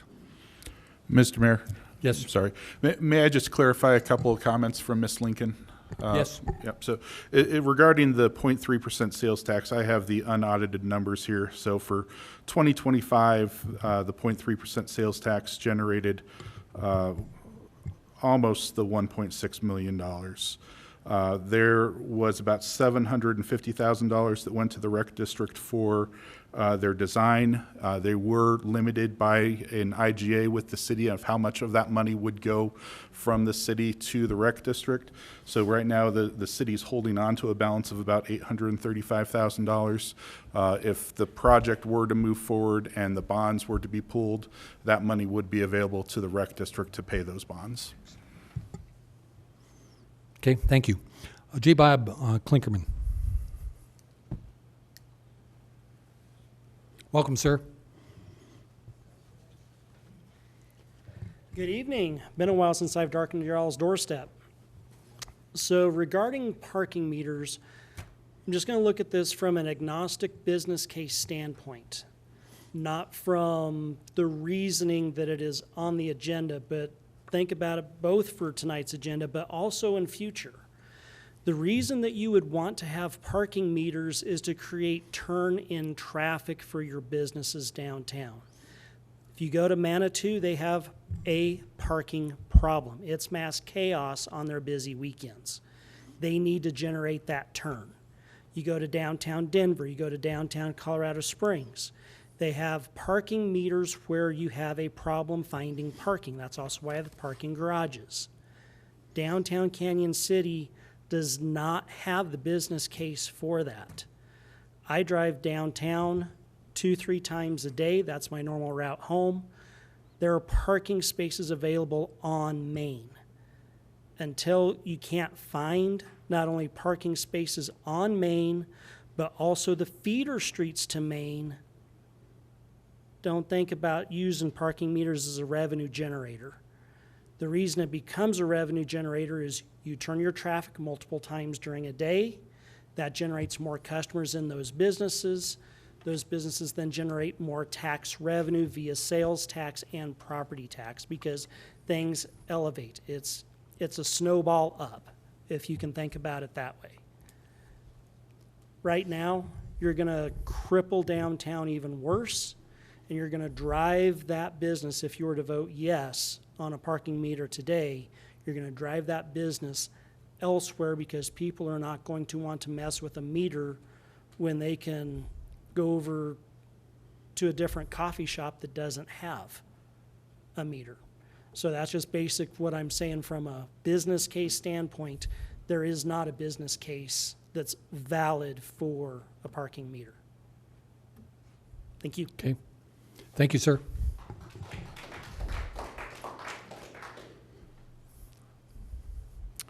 I'm looking to the council to move forward with a decision at this point, which way you want to go.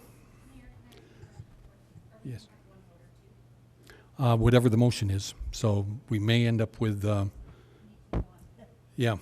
I don't know exactly what the council's going to do as far as their motions at this point. So Can we have a discussion before the vote? Yeah, I'm going to put you on right now. So absolutely. So Councilmember Tony. I appreciate it. As you know, the Budget, Finance, Public Works Committee included the pool. We had a fantastic citizen committee in that. I think Tasha is back there in the back. She's on the committee. We looked at many scenarios. The question of recreational marijuana had come up. She did a tremendous research and analysis on that. We looked at the budget. I guess the final straw was the parking. That was the sort of the last straw going forward. So we asked the council to direct engineer Leo Evans to do a study. And, so that's what he did, did a great study and with limited data. You heard that they looked at one day, looking at some of the parking areas. That's really not enough time.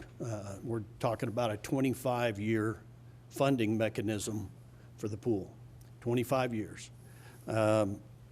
So I'd like to thank both the committee members and Leo and his team for doing that. And with this, I can't support the paid parking. It can't be separated from the pool itself. And as you know, the public approved a pool in 2024. That design can't go forward at this time.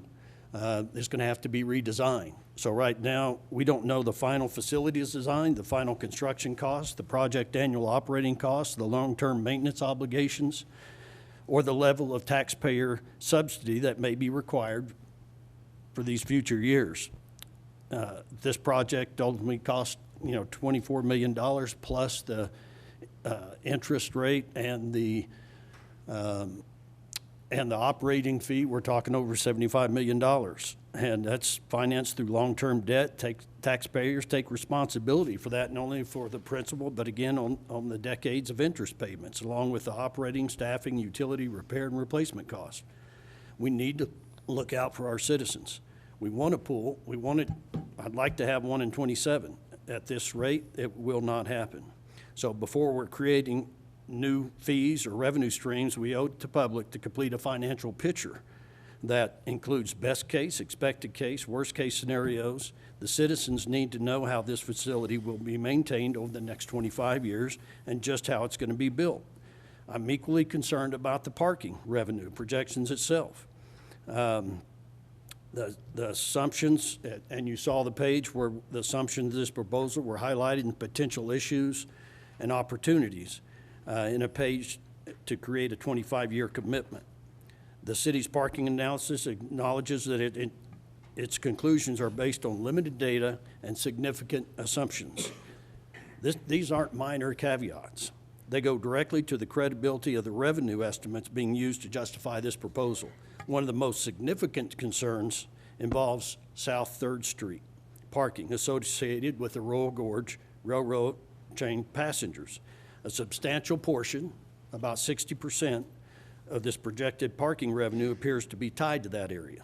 However, the railroad, as we know, we learned that through our committee meeting, they spoke of that, is that they're developing their own dedicated parking facilities, which will provide a convenient alternative for many of the visitors who currently use the city parking.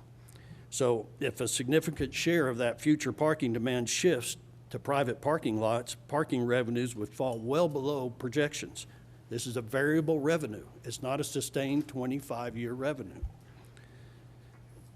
I mean, how confidently are we in these projections? I'm also concerned with our comparisons to Manitou Springs, to Idaho Springs, to larger facilities that have year-long, year-round tourism. We don't have that here. We can't be compared to Durango, Manitou Springs, and some of the other Colorado Springs. We should base our decisions on Canyon City's realities, not assumptions drawn from communities with fundamentally different circumstances. The question before us is not whether paid parking might work. The question is whether we have sufficient data and financial certainty to justify implementing that right now. We need to postpone this proposal until the city can provide good, updated parking utilization data, evaluate the impact of railroad new parking facilities, and present a comprehensive long-term financial plan for this project. Fiscal responsibility requires that we answer those questions before imposing new fees on residents and visitors, not after.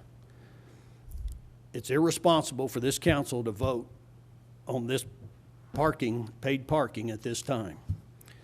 We have a short time. June 1st is today, and like the mayor laid this out, the rec district has a meeting on the 9th. We need to let the rec district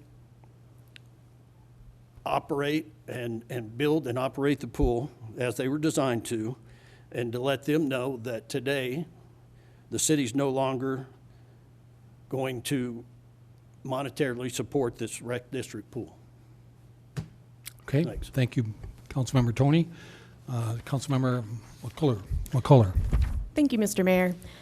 I was looking in the charter of the city, and under Article 1, Section 3, the general powers, It says that the city shall have power to enact and enforce all ordinances necessary to protect the life, health, and property.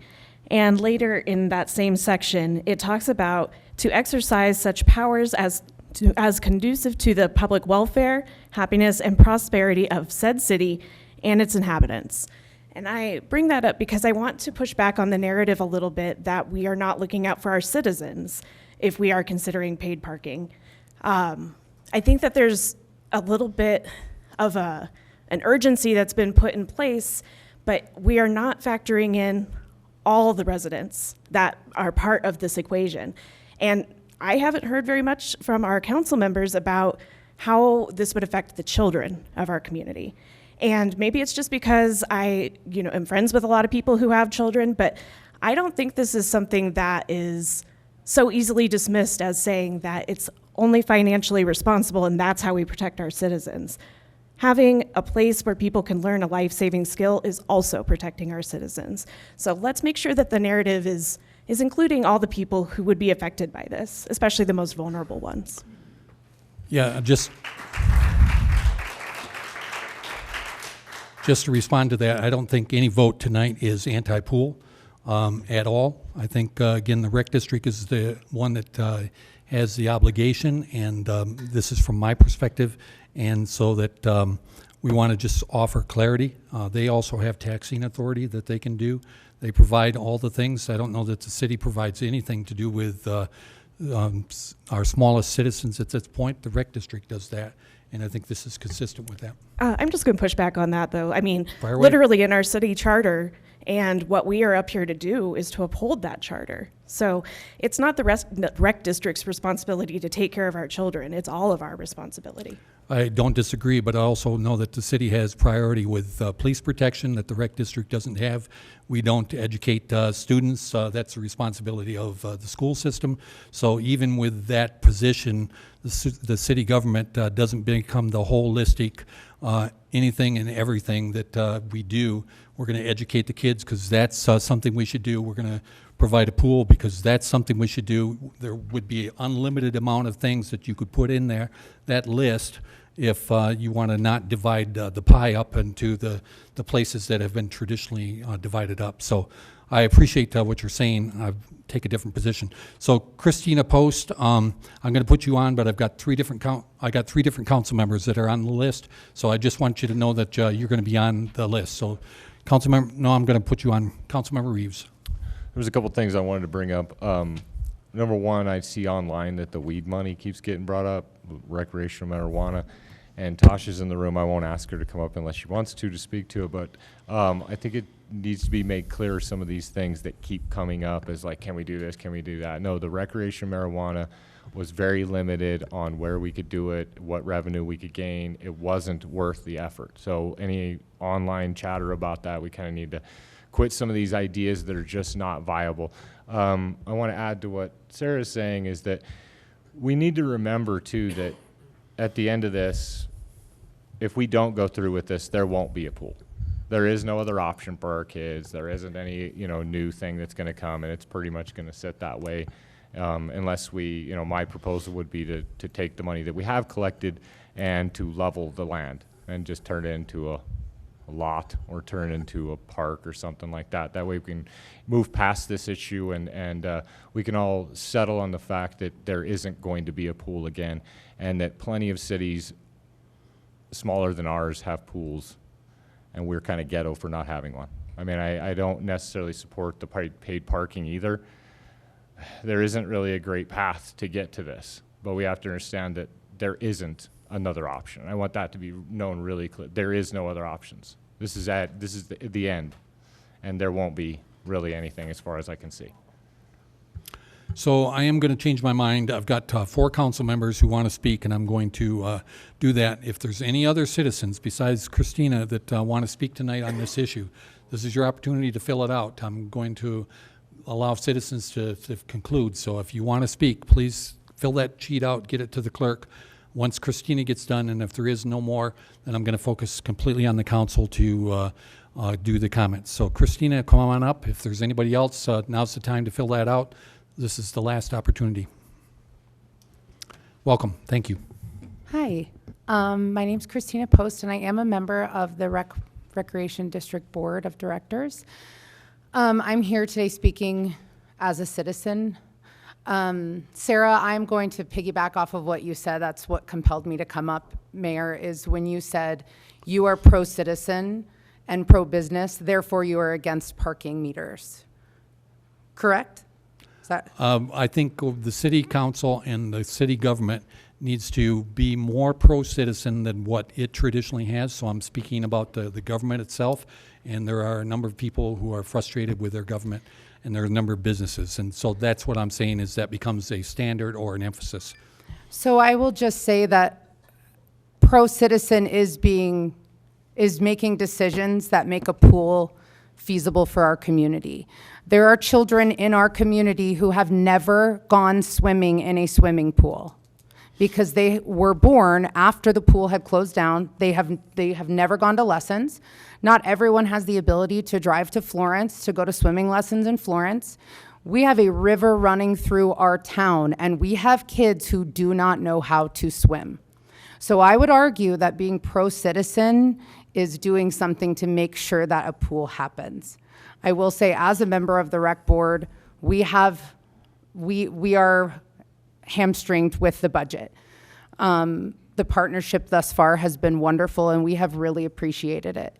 But to say that you are pro-citizen can also mean that there is room to find something to make a pool possible, because we're in a bit of a darned if we do, darned if we don't situation with the rec district, okay? So we don't have the money to operate a pool. If we go with an outdoor pool, everyone's gonna be mad at us. If we go with an indoor pool only, everyone's gonna be mad at us. That's just how things go, and that's okay. But to be pro-citizen is to make this pool happen, because without it, we are going to see headlines that a child has drowned in the river. And that's how I feel about that as a private citizen, not as a member of the rec board. So thank you very much for your time. Appreciate your time. Thank you. The only challenge I would put back on you is I think there's a lot of citizens in Canyon City that would ask the rec district to reconsider the size of the pool, and that we put something in that is something less than that, and the operating budget comes down. And I think the rec district has been fairly inflexible as far as resizing the pool. And so I think that's something that if you want to take a look at that, and I think that's a rec district responsibility. That's not the city council's responsibility.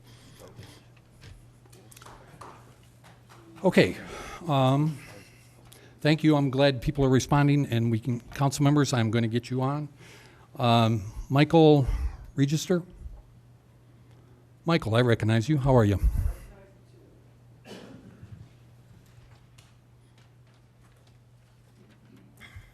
Okay. Good evening, council members. Thank you for allowing me the opportunity to speak tonight. I'm here in support of implementing paid parking in the city-owned lots and downtown parking areas as a way to help fund and sustain our community pool. Sir, we can't hear you. Can okay. you pull up? There you go. Thank you. Sorry, you can't hear yourself over here. Good evening, council members. Thank you for allowing me the opportunity to speak tonight. I am here in support of implementing the paid parking in city-owned lots and downtown parking areas as a way to help fund and sustain the community pool. Like many residents, I value having a public pool. Provides recreational opportunities for families, gives our youth a safe space to spend their summers, supports swimming lessons, fitness programs, and improves our overall quality of life in our community. However, maintaining these facilities comes at a high cost. We must identify sustainable revenue sources to support them. I believe paid parking offers a reasonable solution because it allows visitors and users of our downtown area to help contribute to community amenities that benefit everyone. Rather than placing the entire financial burden on those local taxpayers, paid parking creates a user-based revenue stream from those who utilize some of the city's most valuable public assets. We have examples of this working successfully in Colorado. Idaho Springs, which has similar tourism, has faced significant resistance when paid parking was originally proposed. Many residents and business owners worried it would hurt downtown commerce. However, after implementation, the city generated hundreds of thousands of dollars in annual parking revenue, while continuing to attract visitors and support local businesses. Today, paid parking is simply a part of how the community funds and manages public services. As someone who's seen firsthand how the parking industry works and lived in communities with paid parking systems, I've seen that these programs can be designed fairly. They can include free grace periods, residential discounts, validation programs for businesses, and other measures that reduce impacts on local residents while ensuring visitors contribute to the services and infrastructure they use. I understand that no one enjoys paying for parking, but the reality is that every public service requires funding from somewhere. The question before us is whether we're willing to consider a revenue source that spreads the cost among residents, visitors, and downtown users rather than placing the entire burden on local taxpayers alone. I encourage the council to consider paid parking not as a punishment, but as an investment in the future of our community and a practical way to help preserve amenities like our pool for the future generations. Thank you for your time and consideration. Thank you, Michael. Good to see you. I do want to state one more thing before Sandy comes up, who will be the last one on the citizen side. This is what democracy is, and this is what exactly should happen as people step up and council members speak. And please, everyone, understand I have passion behind this, as you have passion behind this, but I am thrilled with the conversation that we have tonight and the discussion that we have, and this is how it's supposed to work as far as we've got a big issue before us and to make that happen. So thank you, everyone who is participating in this, and we have a big discussion about this. This is important, and I know that, again, this impacts us in a significant way. So Sandy Montague. Welcome, Sandy. And then council members, it's going to be Kathy Worthington, Gerald Maloney, Fred Toney, and Tim Dennehy. Thank you for letting me Welcome. speak, Yes, of Council course. and Mayor. I'm just a citizen, and I know a lot of friends who have businesses downtown, and they all state that it will hurt their businesses if they put these paid parking in.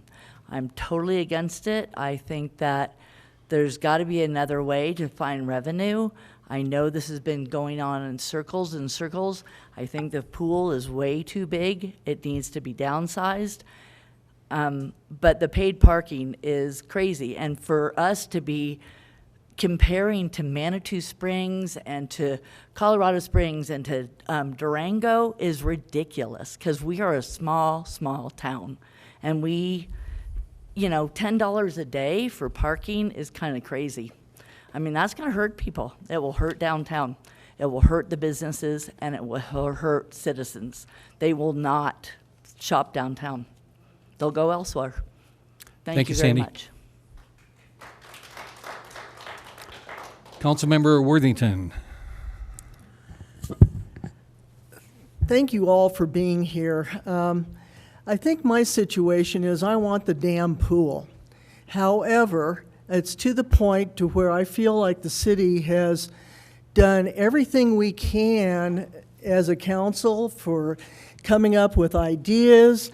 The work that Fred's committee put in to do all the research that they could, the amount of time that Leo put in to figure out the parking.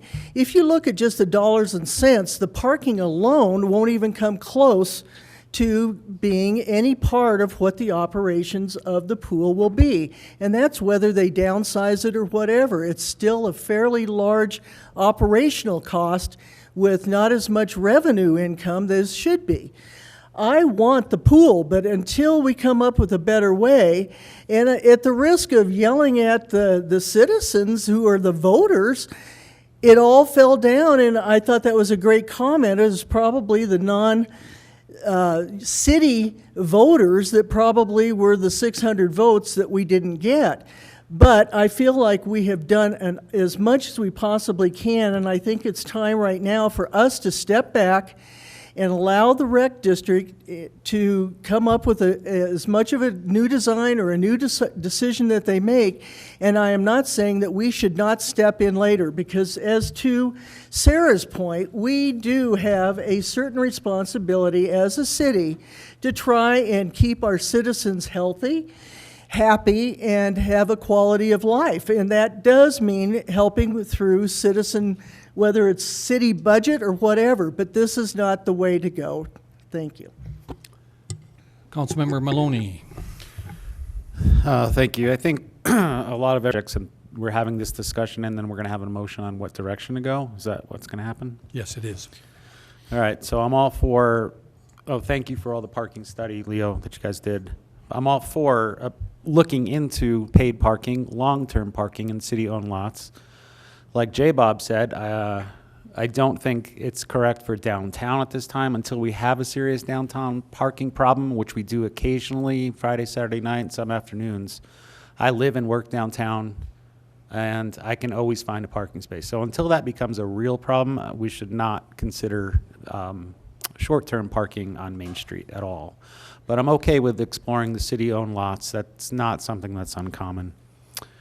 I don't think that would be a source for funding the pool. I think that's just a source that the city should look at for funding for something else down the road. I don't think it's feasible. I don't think the bond companies would say long-term parking is a good way to pay these bonds back. So I don't think that's the option. I just think it's something the city should look into for a revenue stream down the road. And that's all I got. Thank you. Thank you. Councilmember Tony? Yeah, so I want to point out, Sarah, thanks for your discussion. I mean, you're pulling at my heartstrings here. I've had 3 close friends that have drowned. And, you know, I presented Josh the Otter training for kids. As you know, I don't know if you saw that one, but we presented that. So it's very important to me and for the citizens of this town to have a pool, to do the training, to do the safety. And this is, to Jeremy's point, this is not the end of the pool. There's private options that's been put out there that wouldn't cost the city. There's other options for the city as they go forward. So it's not the end of the pool. We still want a pool. I'd love to have it in 27. It's very important to us. The paid parking is not going to fund that pool.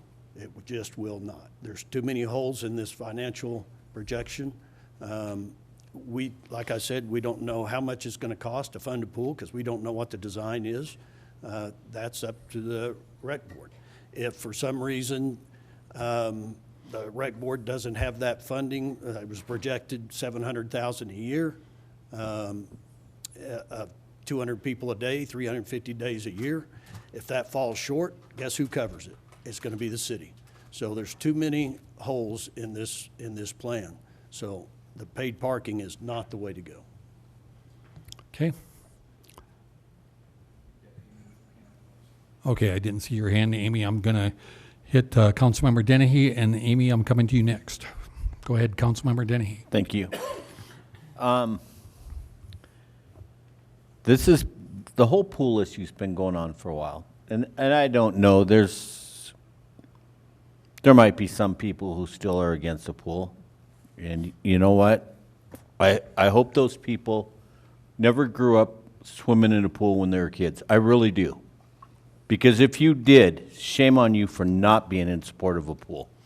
And I mean that sincerely. I grew up in a private pool, not because we had money. It was the only pool near us. And if anybody knows, it's the one closest to the Garden of the Gods Visitor Center. It was a brand new thing. My dad was an electrician. We struggled. Like my mom said, she would mail the electrical payment to the water department just to buy time. But they made sure that us kids knew how to swim. That was so important to them. And I think, as Sarah said, it is so important for our kids. And as Chris Moffitt came up and said, this is something, my son is 11 years old. He got to swim in the pool when he was like 2, maybe 3 at the most. That's sad for a town this size. It is very sad for a town this size. But I will say this. The numbers just showed for having paid parking downtown doesn't work. Okay, that doesn't work. But we have some city-owned lots. And you know what? We could make, whether it's for the pool or something. You know, I just went and had dinner over in Pueblo when I paid to park. You know, I didn't even blink at it. Went and had a nice meal, met somebody for dinner, paid the parking. Okay, no big deal. And if I had to come here, but we have all those spots here. Eliminate the downtown. We don't want to see the downtown businesses hurt. But the parking lots we can still make some money. And I heard somebody say, well, we can't do that because then the train's going to build their own lot. Let the train build their own lot. That's good for the train. Good for them. Spend the money, build it. I'm okay with that. But, you know, guys, really look at this, I agree with Jerry. The city-owned lots, that's not a bad deal. Either way, that's going to get some extra funding into this town, because this town is, everybody thinks if we had so much money in this town, damn it, we'd have a pool. But we don't. But to fund have a few paid parking lots, and yeah, one might be down by the train and everybody's you're directing this toward the train. You know what? It's a city lot that gets used fundamentally, mainly by the train. But it also gets used by other people as well. And like I said, for right now, the train wants to build their own lot. Good for the train. Good for them. Good that they have the resource to do that. That's what makes America great. That's a business. That is their choice. That is their option. But in the meantime, we can make some revenue for this town. Thank you. Councilmember Schmischer. Thank you, Mayor Lund. I have a couple of questions about the projected expense analysis, actually. Would Leo be able to explain how the projected expenses were allocated among the various parking locations, specifically the methodology used to distribute the costs and which expenses were fixed versus location specific? I think when you came to the revenue versus expense slide, you had mentioned that that perhaps more of the costs were attributed to Main Street than would actually be reflected in the costs themselves. And then if council were to implement paid parking at only some of the proposed locations, such as some of the lots, how would that affect the projected revenues and expenses? Would certain costs remain the same regardless of the number of locations? And what would be kind of the anticipated financial impact if we were to only implement it at some of the 5 listed locations? Thanks. The audio was difficult. Did you catch everything? I think I got most of it. I may have to ask her to repeat a couple. Okay, go ahead. In terms of the expenses, those were distributed proportionally based on the number of paid trips per year. So I don't have the full council packet, so I can't tell you what page it is. It's page 10 of the slideshow, where we broke out the conceptual revenue. The third column in shows the number of paid trips per year per lot. We use that as how we allocated the expenses for operations and maintenance. So if you look at Main Street, since it's charged on a per hour basis, it has a lot more occurrences on a smaller time frame, but a higher number of occurrences. And I think we use that method because a lot of the payment methods and softwares, they charge their fees based on the number of occurrences. And it kind of correlated to us that would also reflect back into enforcement and things like that. It would take more city resources, whatever that looks like, to handle enforcement on Main Street if you were going to do that versus enforcement in a parking lot. Actually, I think it might be a couple slides before that, Brandon. I don't have the clicker anymore. But yes, it was proportional based on the number of paid trips per each lot. Thank you so much. And would you be able to kind of walk us through what would happen to the projected, to the projected net revenue if it were only to be implemented in the lots and not on Main Street? Thanks, sir.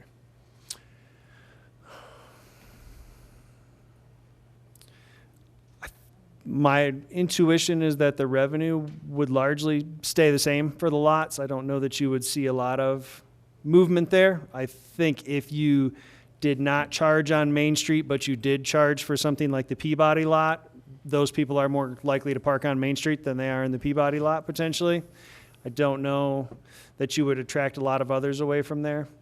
I think the bigger impact would be the expenses. I don't know that if you got rid of Main Street, if the expenses would, drop by 2/3 to do that. It would drop. It would take less to manage if you didn't have Main Street. But I think the O&M costs for the other lots would go up if you got rid of Main Street. And I don't know how much that would be by, but it would certainly go up over what's there. Thank you. That's really helpful, and just really appreciate all of the hard work that you and your team have put into this. Are you all set, Councilmember Schmisher? I did have one, or actually maybe a handful of other clarifying questions for Leo.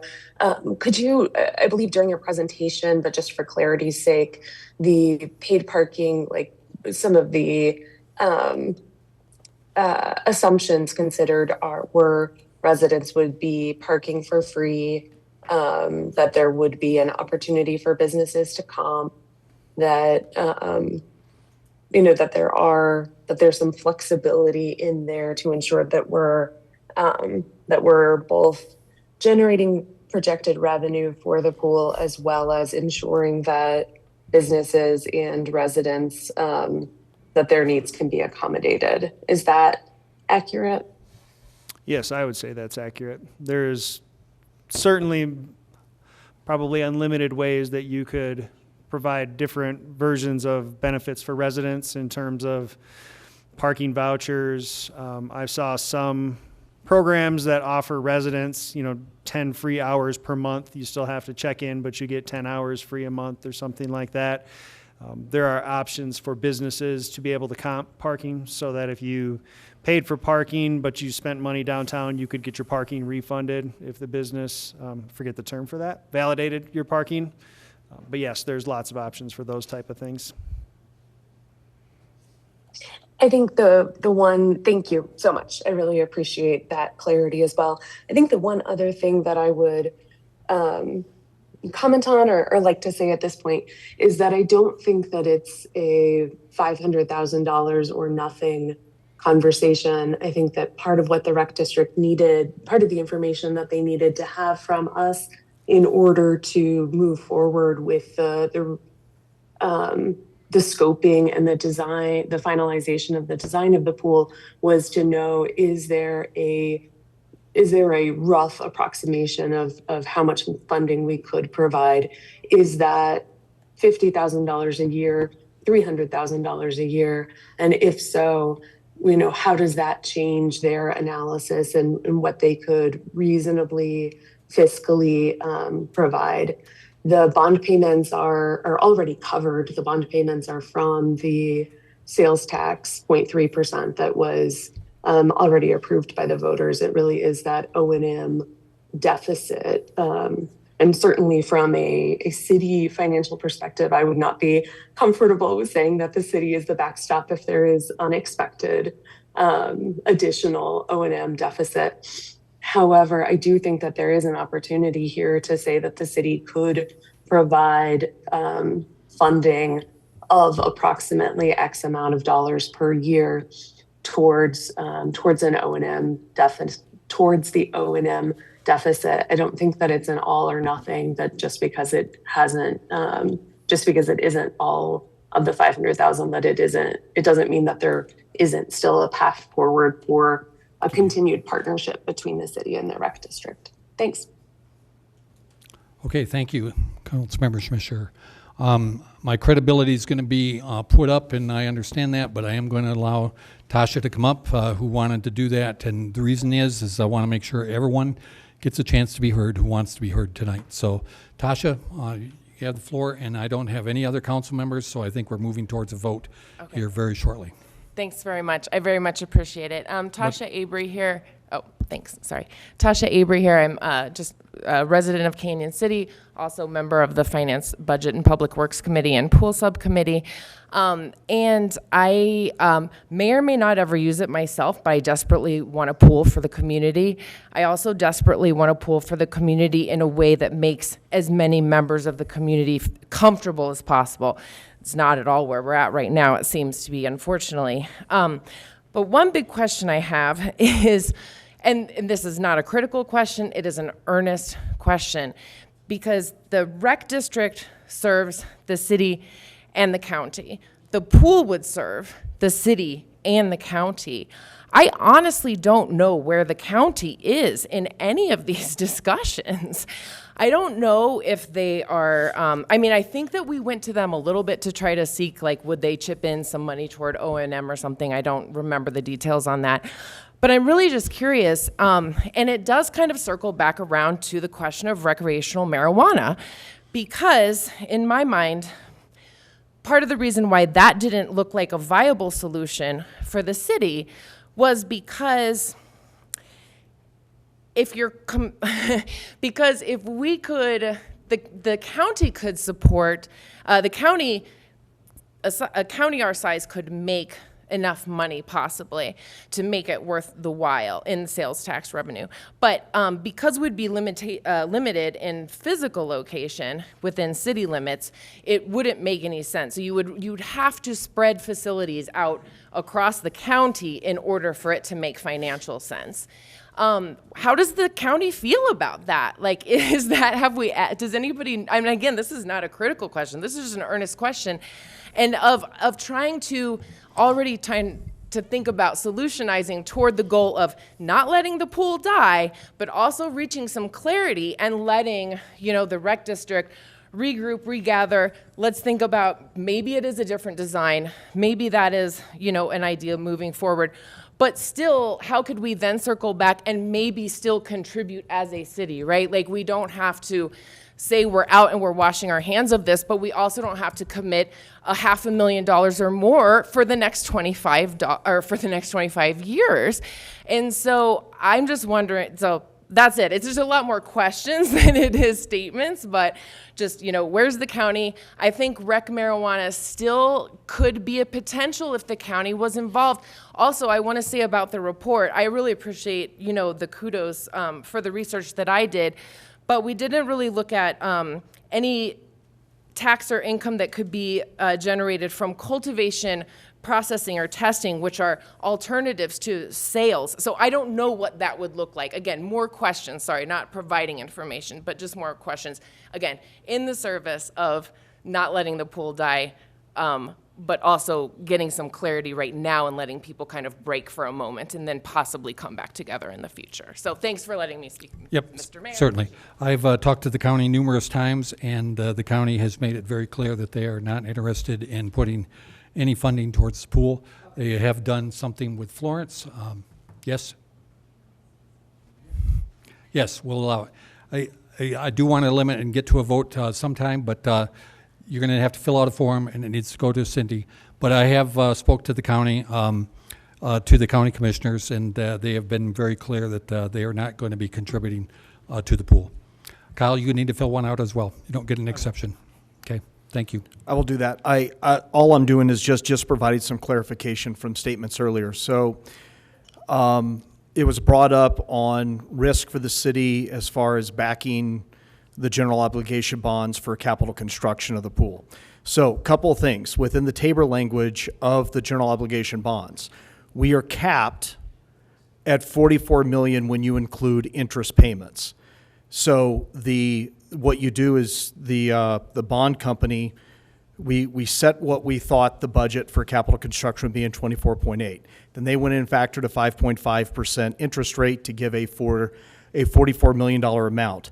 They did buffer that a little because at the time, the belief was interest rates would be somewhere based on the bond rating between 4 and 4.25.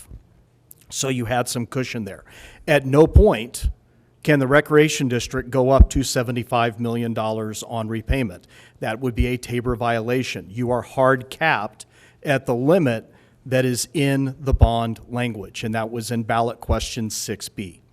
Okay, so just want to make sure we clarify. The other thing is there is no risk to the city on that one because the bond, general obligation bonds, have to be backstopped by Colorado revised statutes through property tax. In this case, this was written through the attorneys and through negotiations with the city that normally GO bonds are property tax levied.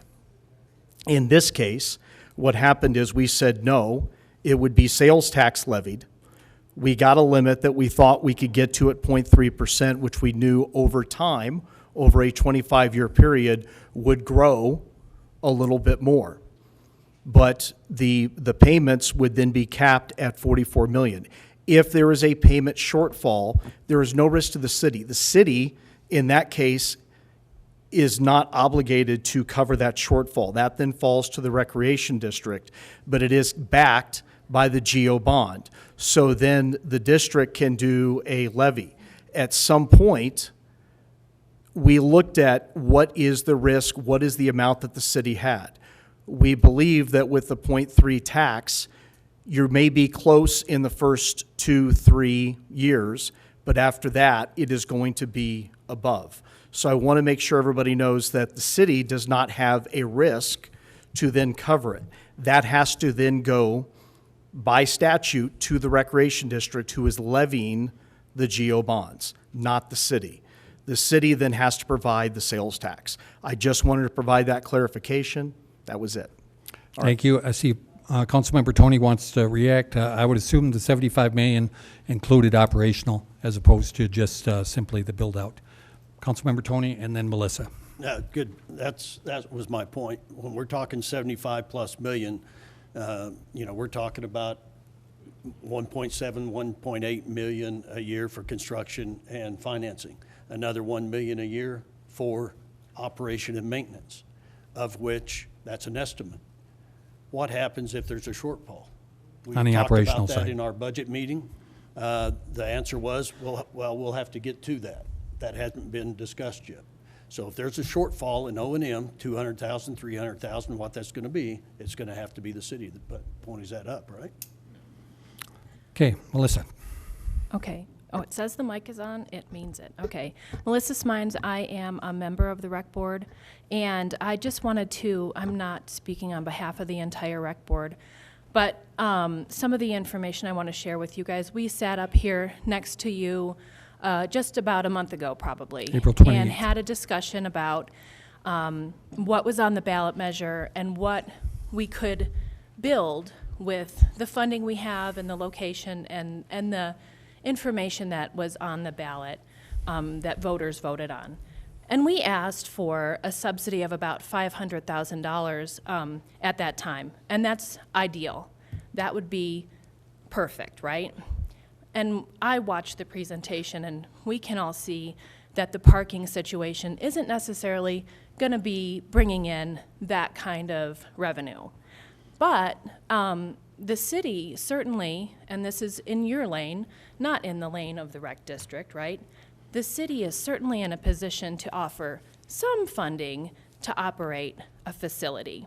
And if the city were to present something other than that $500,000 request that the rec board was asking for, and so I cannot, of course, promise you that we would be able to build a facility that might be able to be operated on that, based on the dollar amount offered.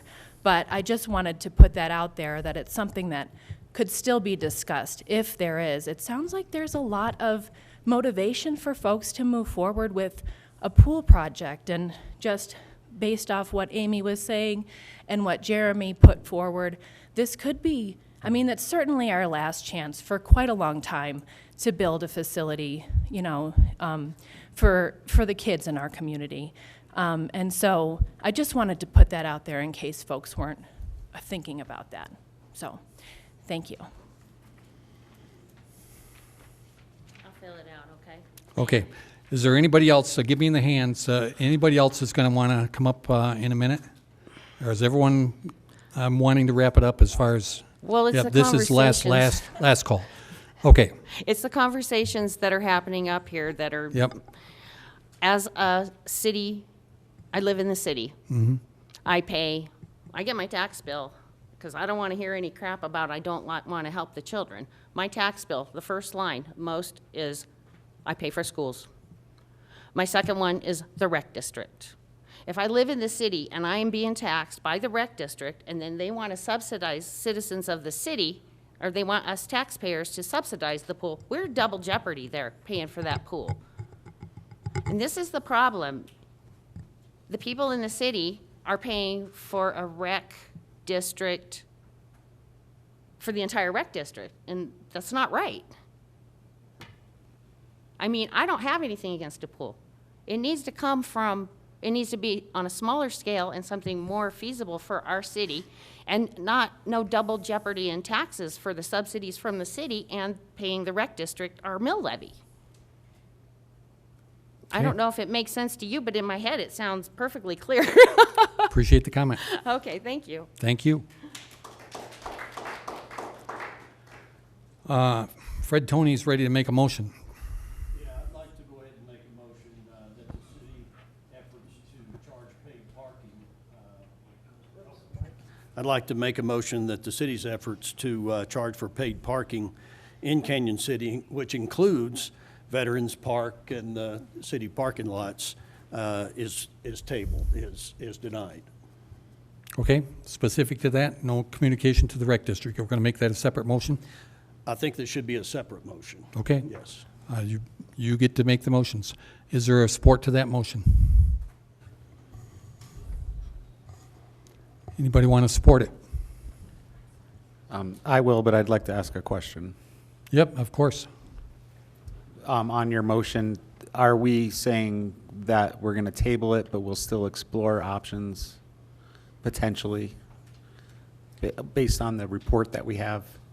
Yeah, Can I we think- still go back and get, I mean, it was a pretty quick overview of what is possible, but maybe we can still explore long-term parking in city-owned lots. Correct. Just I not think for this- purposes of funding a pool, but just to be explored at a further date. That is correct. That's correct, because I think it was a hastily devised plan. There's a lot of holes in the plan. No fault of our engineers and our planning department.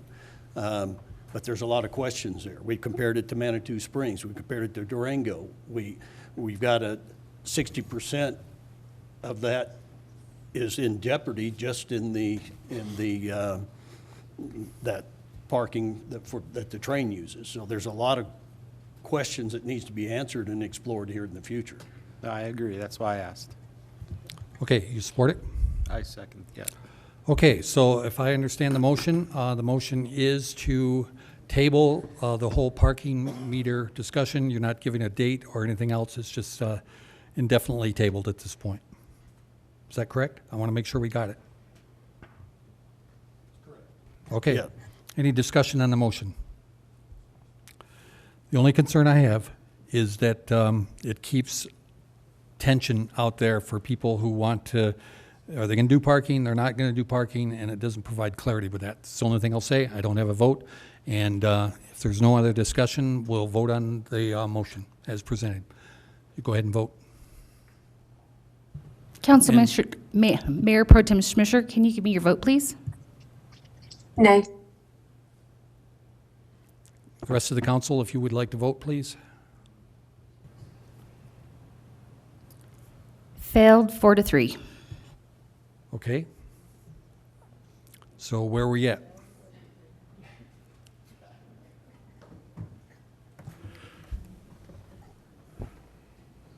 Mr. Mayor, I would suggest that maybe somebody who voted no to make us a different motion. I don't have that in front of me, so whoever you were, and this was specific to parking. Oh, there it is, okay. Are we showing one that did not vote? I can't vote. No.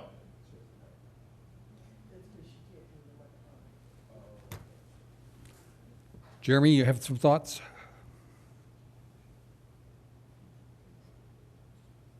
I don't like the idea of doing the parking if we're not going to attach it to something. I don't want to just collect revenue for, I mean, I get what you guys are saying, but why create a problem that we don't have right now? There's no sense in adding parking if we don't. I mean, Because he didn't want it tabled. I voted no because I don't want to table it to have a later conversation. You want I just to wanna- deny it Yeah. outright? You want to make that motion? I don't think before we do this, I want to make sure that, I don't think anybody's saying we're making this into a parking right now. It's to continue this discussion with it. I don't want to continue to talk about parking unless we're talking about it attached to the pool. That's kind of what I'm saying. I just want to be done. Okay. If we're not going to attach it to that, I don't see a need to collect parking fees from people for a potential of something. Is that a motion? Trying to get some resolution here. So if you want, we'll take as many votes as we need. So if you want to go for it.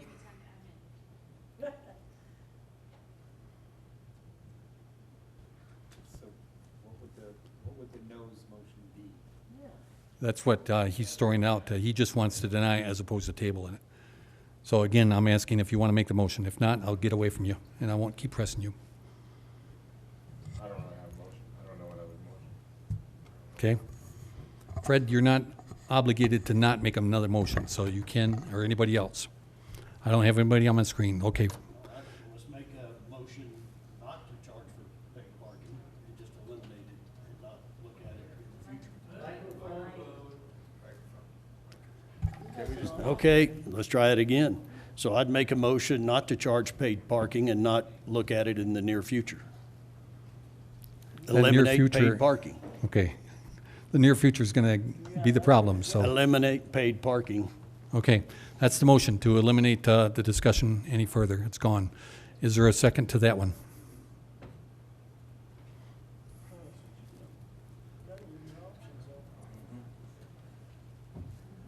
You're not going to support that one, Jeremy? Okay. Okay, I'm looking for a motion that can move forward. That fails for a lack of a second.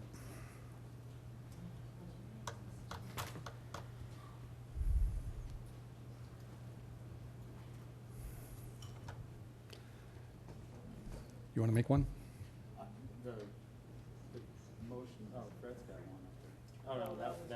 Is gone. Let's. Okay, Jeremy seconded the motion.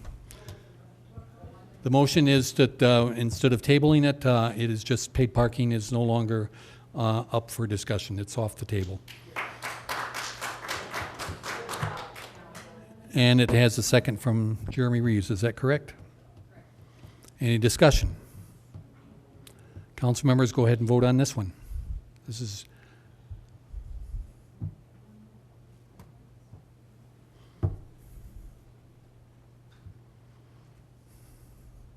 Mayor Pro Tem Smisher, can I have your vote, please? Nay.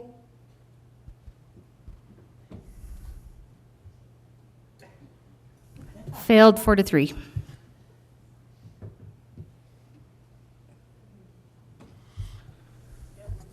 So Nope, we're just down by 2. here's Amy, the what motion do you want? Because you were a nay on both.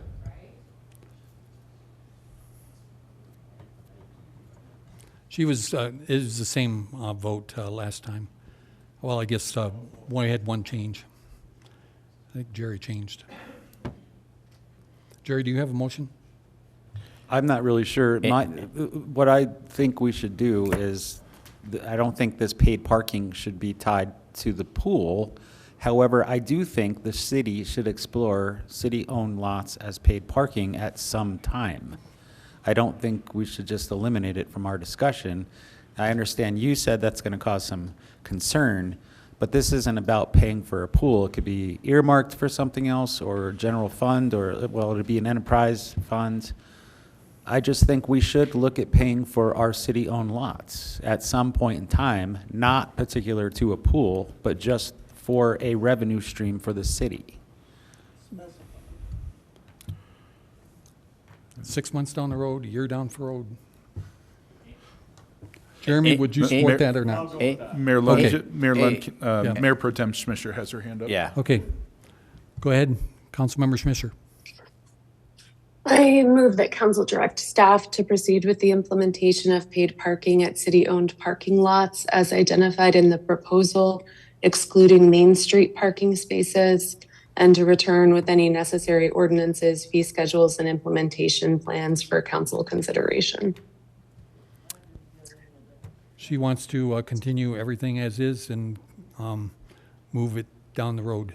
Excuse me, that is not what I said, Mayor Lund. Well, please go ahead and I made explain it because we can't hear a you. very specific motion, and that is not the motion that I made. I Please, can go repeat ahead it and if repeat it. necessary. Kathy's just struggling a little bit hearing you. That's all we're. It's hard to Sorry. understand you, Amy. I move that council direct staff to proceed with the implementation of paid parking at city-owned parking lots as identified in the proposal, excluding Main Street parking spaces, and to return with any necessary ordinances, fee schedules, and implementation plans for council consideration. Is there a support to that? Sarah? Second. Okay. Paraphrasing, we continue with as is, as far as having staff research and, okay, what am I missing? She said implement, to move forward with the paid parking for the parking lots. So she's saying implement? Yes. Okay. Sorry, she said Not to direct staff, including Main Street. not including Main Street, to come back with a proposal No. implementing those. I'm sorry. Amy, did you say to implement or to come back with a plan to implement? Proceed with the implementation and return to us with the things that we would need to approve. So, I mean, we presumably would need to approve ordinances and an implementation plan, but that we should proceed with the implementation. Okay, thank you. Okay, so let me repeat that back, Amy, so we get this clear. What you are telling or making a motion and already has been supported is that we go ahead and proceed with paid parking every place but Main Street. Is that correct? City-owned Yes. lots, but As identified in the report today, those lots. Yep. But I want to be clear that this is not going to require a second vote. This is a vote to go ahead and implement. Is that correct? I'm going to make sure the citizens understand this, because this is a big deal. Is that correct, Amy? Ryan can correct me if I'm wrong, but my understanding is that there would be additional votes that would be necessary that have things like the fee schedule, including any grace periods, residential free parking, things like that.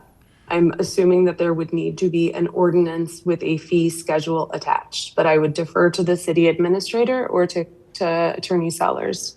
Yeah, as Leo identified, there are some steps that we would have to take to implement, including any ordinances or setting up of an enterprise fund. And, you know, as part of those ordinances, we'd bring forward any fee schedules that would be part of that. But those are details as opposed to a vote to implement. That is taking place right now under this motion. No, I get that, but I just want it to be very clear that this is if I understand it, and I want to make sure everyone does, that this is basically saying we are going to implement, we're going to figure out the details, but this is a motion to implement. Is that correct? He's saying that's correct. Amy, you made the motion. Is that correct, Councilmember Schmisser? I don't believe that ordinances and fee schedules are details. I believe that they are a necessary part of a transparent governmental process. But yes, this is a motion to move forward with the implementation. Okay.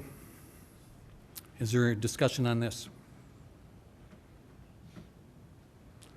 I want to be on record with saying I think this is a huge mistake for businesses in Canyon Point City. of order, I don't think that's discussion on the motion. I think that's just a personal opinion. I am the weak mayor. I just want to be on the record as far as But where I stand. point of order, I don't think that's appropriate. For what reason? The Because mayor- it's not actually discussing the motion or the like. We are discussing the motion. The You're motion's been discussing made. the concept, not the motion. I can, is there any discussion on the motion? Anybody have discussion? The mayor has discussion. I think this is a mistake for Canyon City. There we go.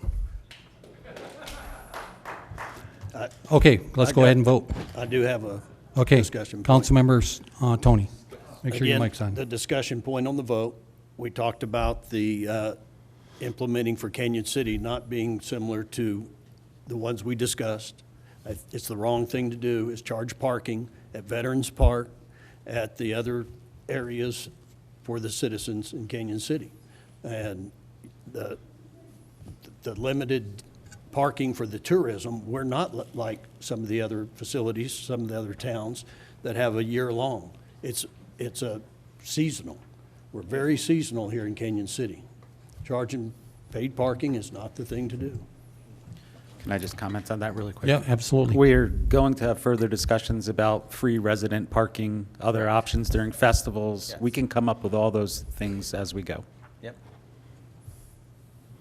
Okay. Put in your vote. Is everyone ready to vote? Let's go ahead and vote.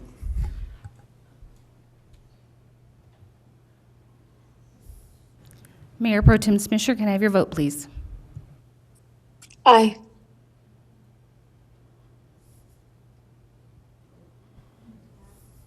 Passed 5-2. Okay. I'm sorry, Mr. Mayor. For the record, Cindy, can you read off the roll call, please? Absolutely. Mayor Pro Tem Smisher, yes. Councilmember Worthington, yes. Councilmember Dennehy, yes. Councilmember Maloney, yes.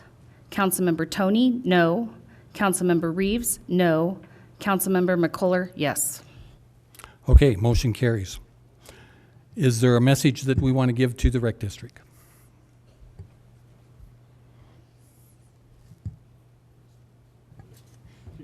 Yes, I think that would be the next That's vote. what I'm asking for, a motion on that.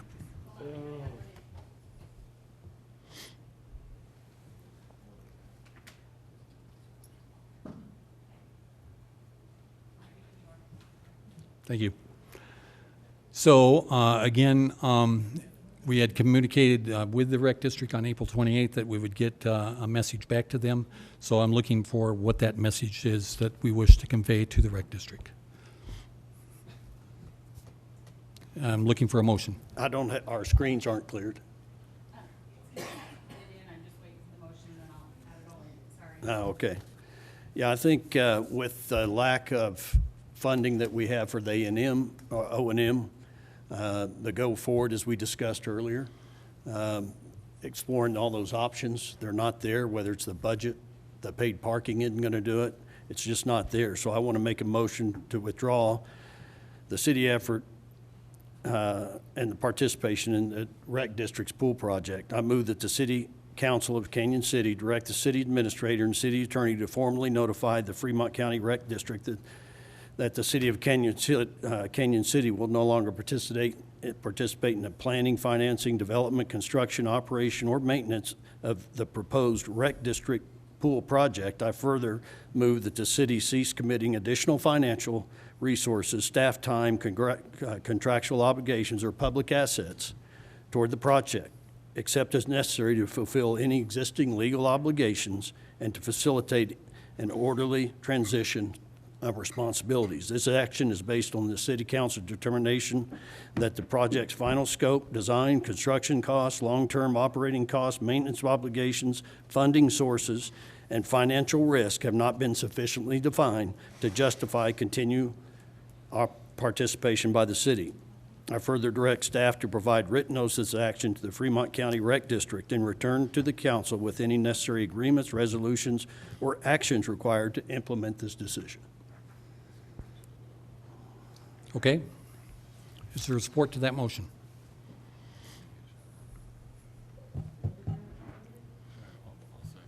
You're striking out tonight, sir. Oh, we got a second with Jeremy. Thank you.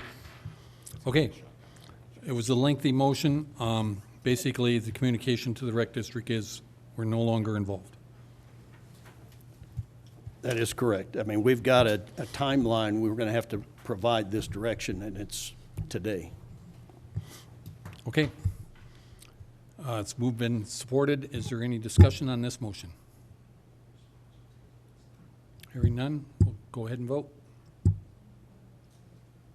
Mayor Pro Tem Smisher, may I have your vote, please?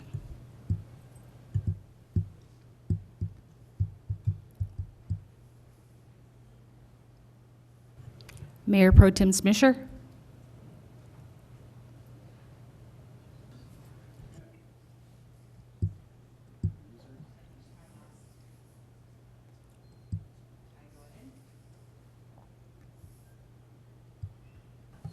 I think we need to add some advice from our city attorney on how to proceed.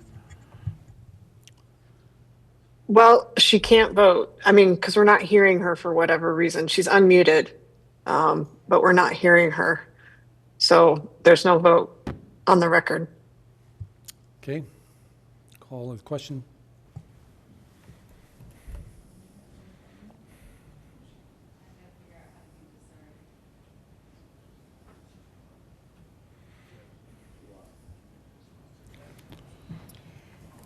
This passed 4-2. Okay. So we will communicate with them, and what I'm hoping, based on that vote, is that the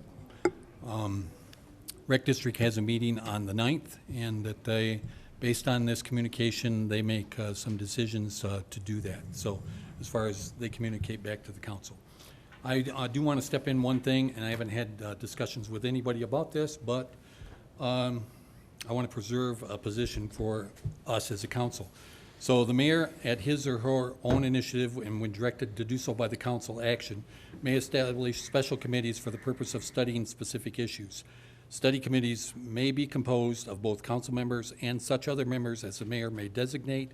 In establishing such committees, the mayor, and in the case of committees established at the direction of the council shall set forth the general duties of the committee so established. And I'm doing so as the mayor and at my own initiative. And what I'm interested in doing as far as a study committee that will report back to the council is I'm very concerned about missing that August 1st deadline. And so I want to go ahead and establish a committee that will start putting together ballot language just in case that's where we end up going. We may not act on it or everything else, but at this point, we have the strong possibility of missing an August 1st deadline. And so I've already reached out to members of the public to do this. Here's what the details are.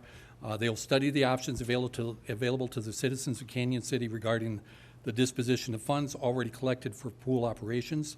They'll develop clear, fair, and legally sound ballot language for one or more options for the City Council's consideration, and they'll deliver those recommendations to the City Council no later than July 13th, 2026, to allow sufficient time for the Council to adopt, if they need to, in advance of the August 1st, 2026 ballot filing deadline. Because if we don't do this, we're going to be in trouble. So the members that I've already chosen to do, based again on the mayor's ability to do that, and I do have the ordinance if I need to quote that, and I do have this whole thing for the council, is Robert Stovall, Bob Stovall, who was a former attorney.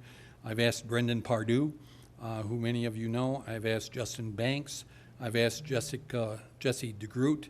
I have not asked Tammy Nordyke, but I would like to appoint her on there as well. Fred Toney representing the Finance Committee, and James Santilli, who is a tech person that would be here. And their only obligation is to give us as a council options in case we get close to that August 1st deadline, and we need to have that language. Otherwise, we're forced to get consensus. So I haven't talked to any of these people as far as where they might land. I have no idea. They can work with the city administrator. I'm not going to have any impact on it. I think there's various options, but it's to make sure that we preserve that possibility for the council in August and not proceed into a situation where we'd be looking at July of 2027. Are we talking about the 0.3%, or what are we, please, I'm confused. No, I'm talking about the monies that were collected, and because of Tabor, the citizens themselves are But the ones that's the sales tax that we're talking about. The tax that is necessary to put on the ballot if we do not proceed, and the citizens are the ones that have the responsibility to make a vote on that. Okay, I guess my question would be that I think that might be something that we might put on the rec district a little bit too, is for them to have a little bit of time to come back and say they are still continuing a design, and that because the 3% was to go towards building the pool, it had nothing to do with operations. We're saying exactly the same thing. So I'm wanting to give them time, but I'm not wanting to sacrifice the opportunity for this council to make that decision by August 1st, because if we don't do this, then we're looking at one meeting in July, which is July the 20th, I believe, is our second meeting in July to get something on the ballot for that. And all I'm doing, we may never even use this whatsoever. If the rec district on their meeting on June 9th, decide that they've found a path forward, this has no value whatsoever because they continue to do that. So this has no position on whether we continue collecting or we don't continue collecting other than the rec district. So that document that I did give to the council has that fork in the road, and that fork in the road is their June 9th meeting, and the rec district at that meeting makes a decision. They probably can even wait until their July meeting and make that decision, but at least it preserves the position for this council based on citizens who don't have a dog in the fight to at least give us options and preserve that position. I just don't want us to lose that option if in fact they decide at their June or July meeting that they don't want to go forward, and then we don't have time to look at options. Sarah? Thank you, Mr. Mayor. I just want to point out for clarity's sake that we also still have the option to keep it in place and use that money to build a pool, correct? Absolutely, 100%. Great. So has nothing to do with that issue, and they're not even going to take a position on that.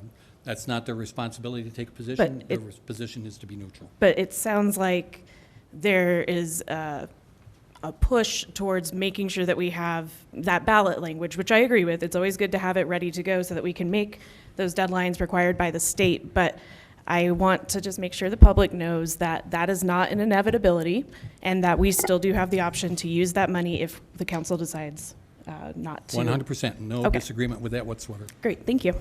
Councilmember Dennehy. Yeah, and I just want to say something. You know, we keep getting these committees pointed in that, but we're also getting, I'll be honest with you, I'm a resident of the city of Canyon City. I don't live in the county. And that's by my choice, but I live in the city and I represent the city council. But yet we keep putting people on these boards and that who are not residents of the city. And I think as we discuss this, the only one that I'm aware of is Bob Stovall. Okay, but that's okay. Well, you still have one there. But I'm sitting here. You make these decisions on the. What were we elected for? Were we elected by the constituents of this city to represent them? Yes, you were. But the mayor has responsibilities that the council members don't have. There's a distinction with that, and there's clear ordinances that the mayor is responsible. And I'm wanting to live up to those obligations, sir, so that we can do that. And so whoever occupies this position in the future has those responsibilities until the charter or the ordinances are changed. And that's just what it is. But I do think it's very important to make sure that we have city residents. The reason Mr. Stovall is he chairs the. I'm aware of. I want to make sure the citizens are that he chairs the Royal Gorge Chamber of Alliance, and so he represents businesses and others. I can ask Bob to resign, but that's the reason is to give people in this community a voice. And Mr. Stovall has got a strong background with doing things. I have no problem with Bob at all. I'm a friend of Bob's, but I'm going to say this. I still think when we're doing committees within this city, they need to be residents of the city. Understood. Again, the mayor gets a chance to do that based on this, and I'm going to go ahead with this as it currently is. And Bob is only one vote on there. And again, they're not voting on anything. They're giving language options to this council so that we don't get caught by August 1st and we don't at least have a plan based on what the rec district does, because we just communicated with them that we're not moving forward with funding. So it now falls on them. And as Sarah and I think Kathy was getting at, this is not anything to do with pulling back on the funding of what is passed. If they have a path forward and they communicate to that to us, this is completely irrelevant. But I'm just wanting to preserve that position, and I'm wanting to do so on June 1st. And so the mayor's going to go ahead and sign this document, and I'll give members of the council copies of this as well. Okay, go ahead. Oh, and by the way, you're chairing it. Yeah, I got that piece. That was pretty quick. So can you go over the names and those critical dates again?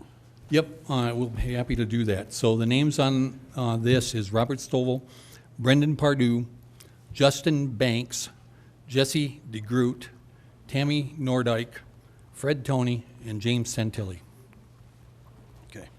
And I have on there, the mayor designates Fred Toney to serve as chair of the committee. Okay, and then the July 13th, we present it to The council, To if the it's council. necessary to do. And that preserves the position of July the 20th. It's 1 week before July 20th, so that the council would have the ability to consider those if it desires. And the council has all the votes in the world. I'm just wanting to preserve us a position. Clear? Yes. Okay. Thank you. Yep. Okay, next on the agenda is second reading. So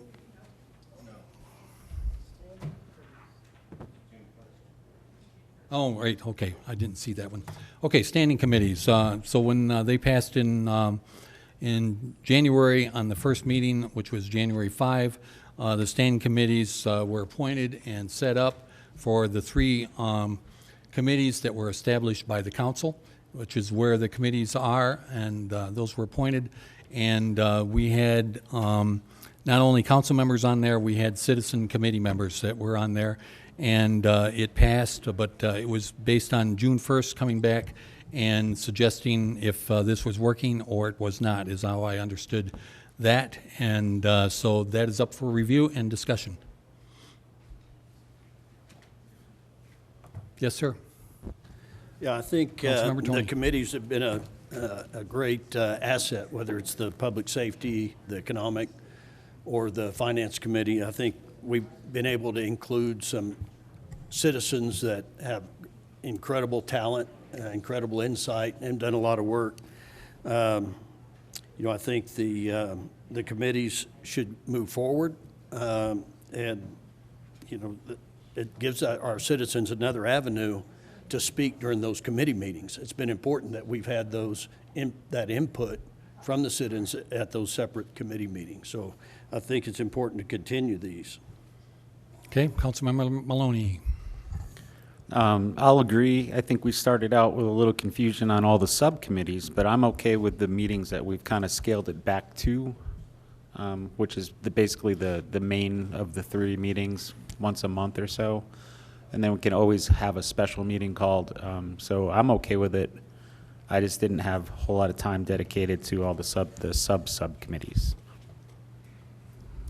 Councilmember Dennehy.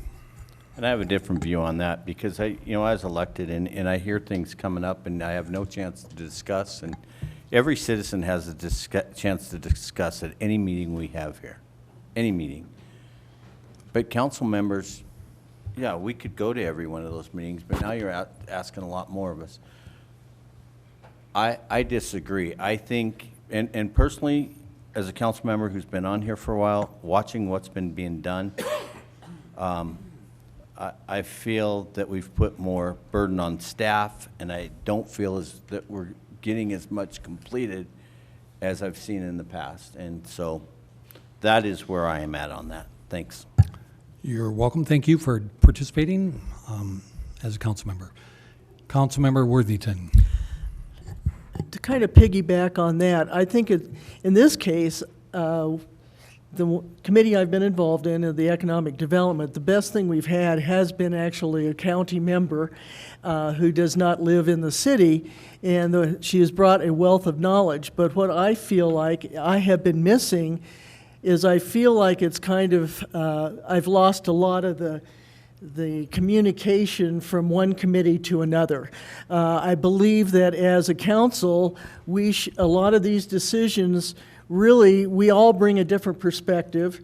We all bring hopefully some knowledge, and I feel that it's more of a divide and conquer rather than bringing us together as a council to make important decisions. I feel that we are making votes on what are being brought to us that we have not had the full pleasure of hearing all sides of it.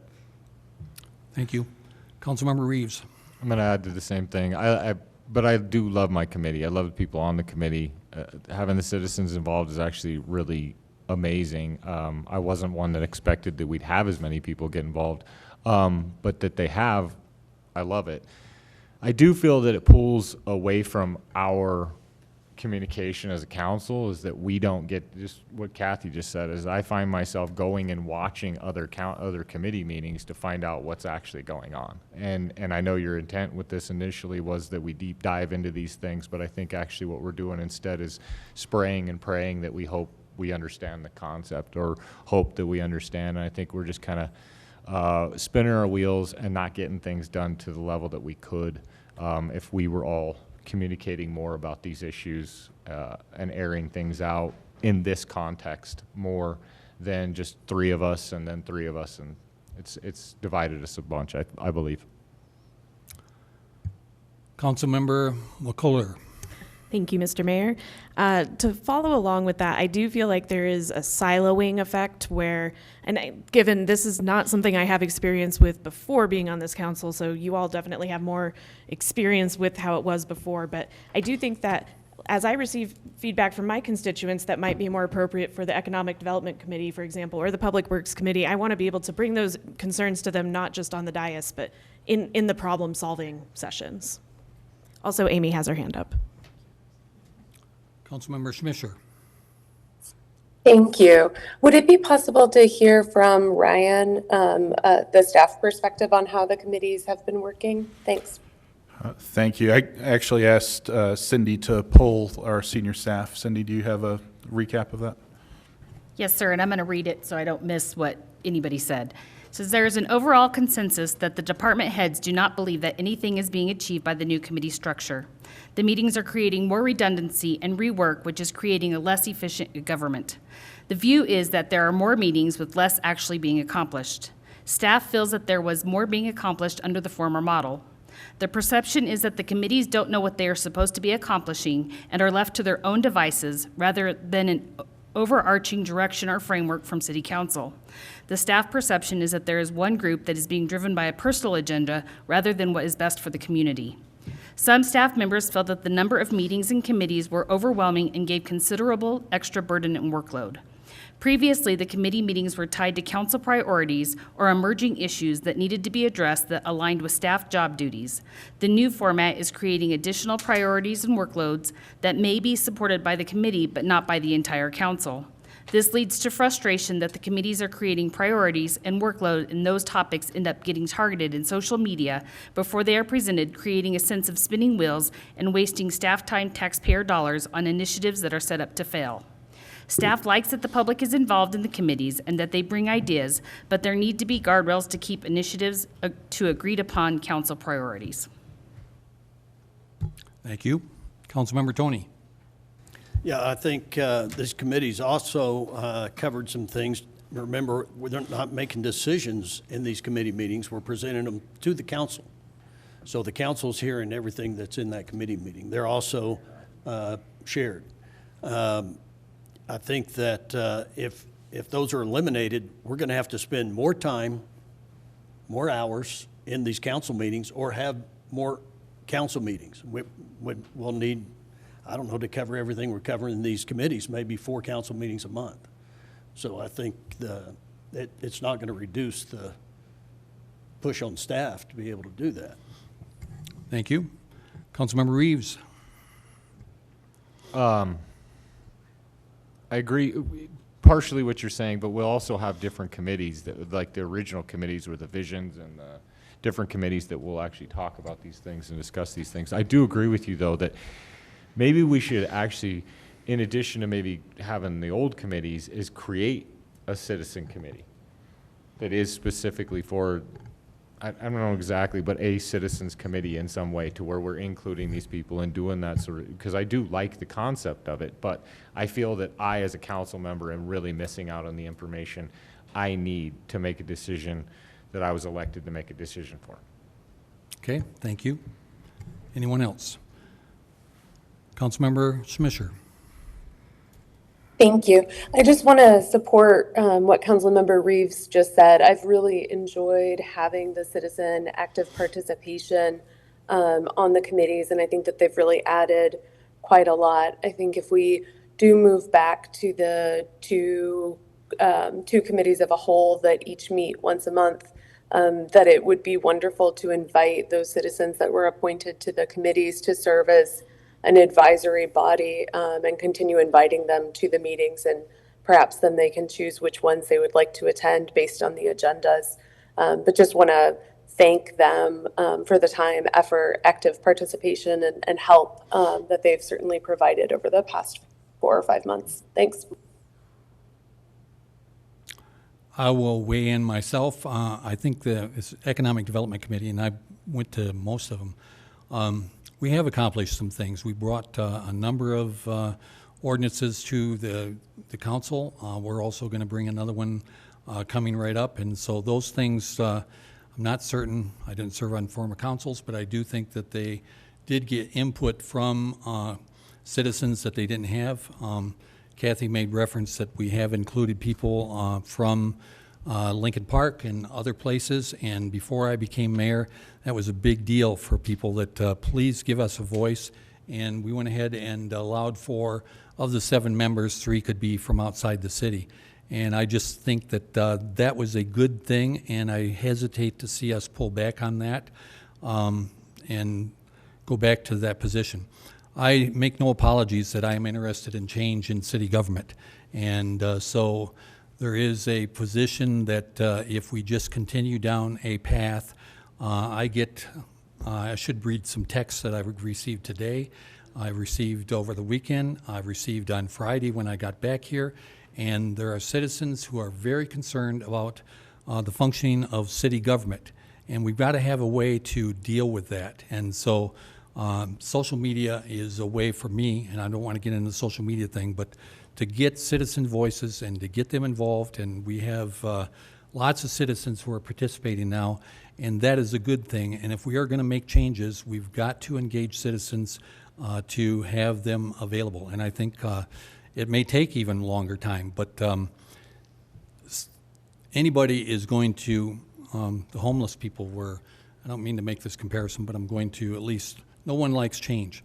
City staff isn't going to necessarily like change within a macro kind of situation. Micro, yes, but macro, no. And so it does give the opportunity for opening up the voices and the boxes and everything else. We had 2 presentations today on AI. One from a person, James, I don't know if he lives in the city or he doesn't live in the city. When he was appointed, he didn't, but I think he was moving. And those kind of voices are invaluable, I think, for the future of Canyon City and going forward. So whatever we do, I ask that we allow for citizen voices to participate, and not just for the 3 minutes that are there, but they are absolutely engaged. And I get feedback from them all the time that thank you for including us. So, Councilmember McCullough. Thank you, Mr. Mayor. I've heard you reference that you get these texts, and I really applaud that you have been reaching out to meet people where they're at. I think that's important, and I think that's a sign of a communicative government. But I would like to see those folks that are texting you maybe write a letter to the council so that we can understand their position a little more. I would love to see them here speaking. Because I hear you saying that you have a lot of texts that people have been contacting you about, but my inbox has been devoid of the issues that you're talking about. So I would like to see more acknowledgement that the council as a whole should hear that feedback. I agree with that, and I'm happy to do that. Some of them are very concerned about retribution from city government, quite frankly, and so I made reference to some of the people at the committee meeting. I'm being very careful here. I spoke in vagueness, but there were people in the room that were the voices of those messages, and they want me to speak with vagueness because they don't want to be out there on the dais and talking about it, but they're wanting to move forward. I was trying to quickly search it, the one that I just received today that I would be happy to, but they're extremely frustrated with the city. There's another one that called me, and they're frustrated, and we've got to give people those voices. And when I talk about being pro-business, Those are the kind of changes that we as city government need to take seriously and make changes. And I think that we should all get that opportunity Yeah, to we hear all it. should hear it. Instead of just coming to you as the one point of contact, they can analyze. Everyone is available to get out there on social media and make their thing happen, or to. I don't think that's consistent with the legal advice that I've received as a new member of council. I think free speech is going to trump any of that at this point. But without getting into that position, I'm happy to have public hearings. I really appreciate the council. On June 8th, we're going to have a public hearing regarding that issue with we can all figure out how to get those voices out there. And I have my style that I'm elected mayor, and a future mayor is not going to do the same things that I'm doing, but it is getting out there. I don't know that I'm going to run, but I am interested, again, but I am very interested in making the best opportunity that I can for the voices that I hear all the time who are in positions of influence in this community that they want to make some changes. And I want to hear their voices. So I recommend that, like, if you do bring that feedback, that you use a pseudonym, but we still get to read their words, because I want to hear from them. But in the packet that I gave you had exactly that. So there was Appendix B in there that had every voice, that whether they agreed with me or didn't agree with me. I'm in complete agreement with you, Sarah, that I want to get those messages out as well. Yeah. And that is the whole initiative, is to get those voices on the record and to allow for that to take place. So Great. you get no disagreement from me. Okay. I'm happy to do it. But they reach out to me because I'm sticking my head above the water, and they can reach out to anybody. Kathy and I are going to be meeting with Leo again about a constituent issue within her district. And I think those are the kind of things that we need to be involved with. So, Councilmember Worthington. Well, you're lucky. I forgot what the heck I was going to say. It is getting late. It's been so long. So anyway, no, I think it's great. I guess what I was going to say is those presentations we had today at the Economic Development Committee, my God, every one of us should have heard that. And to me, that should have been that would have been one of our great things, was to have that presented to a larger audience than just our committee. And so that's the kind of issue that I guess I'm concerned about, is making sure that a lot of the information that Fred and Amy have gotten in their committees, we all would benefit from a lot of that. And so I guess that's my big issue, is making sure everybody has the opportunity to hear all that. You get no disagreement from me on that point whatsoever. So, Councilmember Tony. Yeah, that's a good point. I think you got to be ready. I think these committees had a piece of efficiency there. As if we air these out, the committee issues in these council meetings, you won't have a 3-hour council meeting. You may have a 7-hour council meeting. So that's going to be the impact there. So if you think you forgot something a minute ago, wait till we get to a longer meeting. What might be beneficial, depending on what the vote of the council is, and this is just an option, is, okay, we've all got our committee meetings. We meet in an open meeting, but it's not a strictly council meeting, to sit there and hear what every committee member or what every committee actually is, rather than just having it down to a nuts and bolts of a 3-minute situation from council. Maybe at the risk of, oh my God, another meeting, but maybe we at least maybe once a month get all of the council together, and as many of the committee members that want to be there, to be able to actually hear the nuts and bolts of what those committees are discussing. Because we do have knowledge and we do have potential input Absolutely. in other committees. Absolutely. Councilmember Maloney. Based on what Cindy read about staff and about not accomplishing everything, I think each committee should figure out what's the most important item they want to work on. Each committee has one item at a time, and that could overlap a little bit. But if each committee had one item at a time, I think all of us could get together and discuss 3 important items that each committee is working on at a time. I think we can still pull that off all as one committee. Still have the committees meet, Yep. but we could all get through that without having a 7-hour meeting if we focused on one item at a time. And one of the things that we've got the committee itself and what their priorities are, And then there's just the general governance of things come before the government, and they forward it on to the committee, and the committee is going to deal with that issue to get it back on the agenda. And so you have those two things going on, of things the committee wants to focus on as priorities, and then the governance and just making sure the government works. And it's how to reconcile all that. And it's not easy. I agree. What's the committee, or what's the council want to do?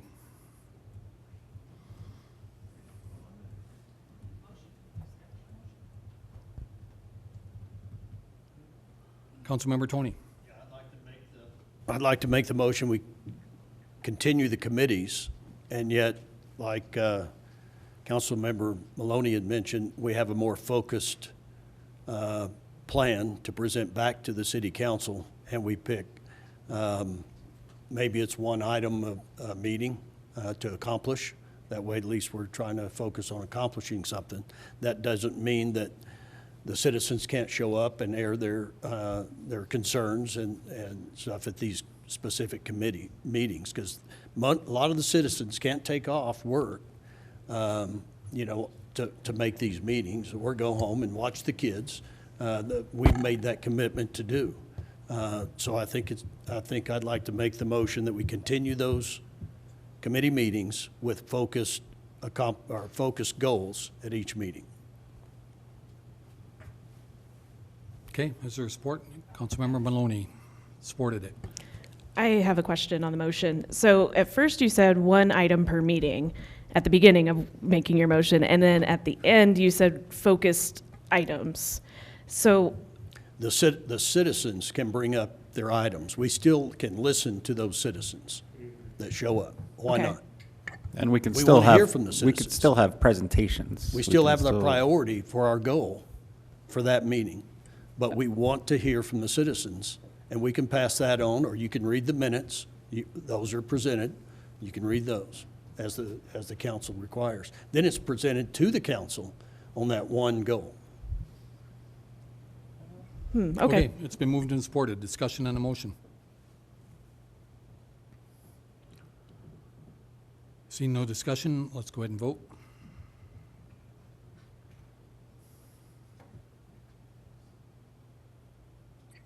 Cindy, I am online. Yes, ma'am, I'm just waiting until all the other votes are locked in. 1 second, please. Perfect.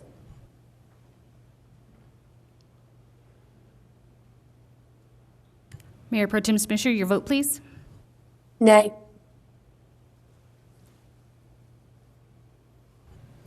Motion failed, 5 to You are 2. Not doing well tonight. Consistently no's.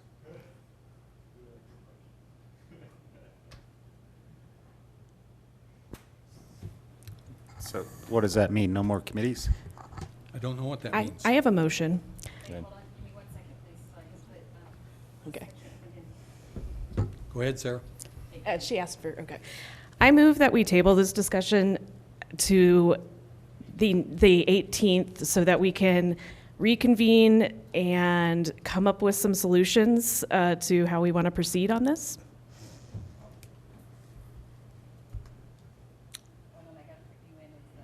Is there a support to that? To table the discussion. Councilmember Reeves. Any discussion? Let's go ahead and vote.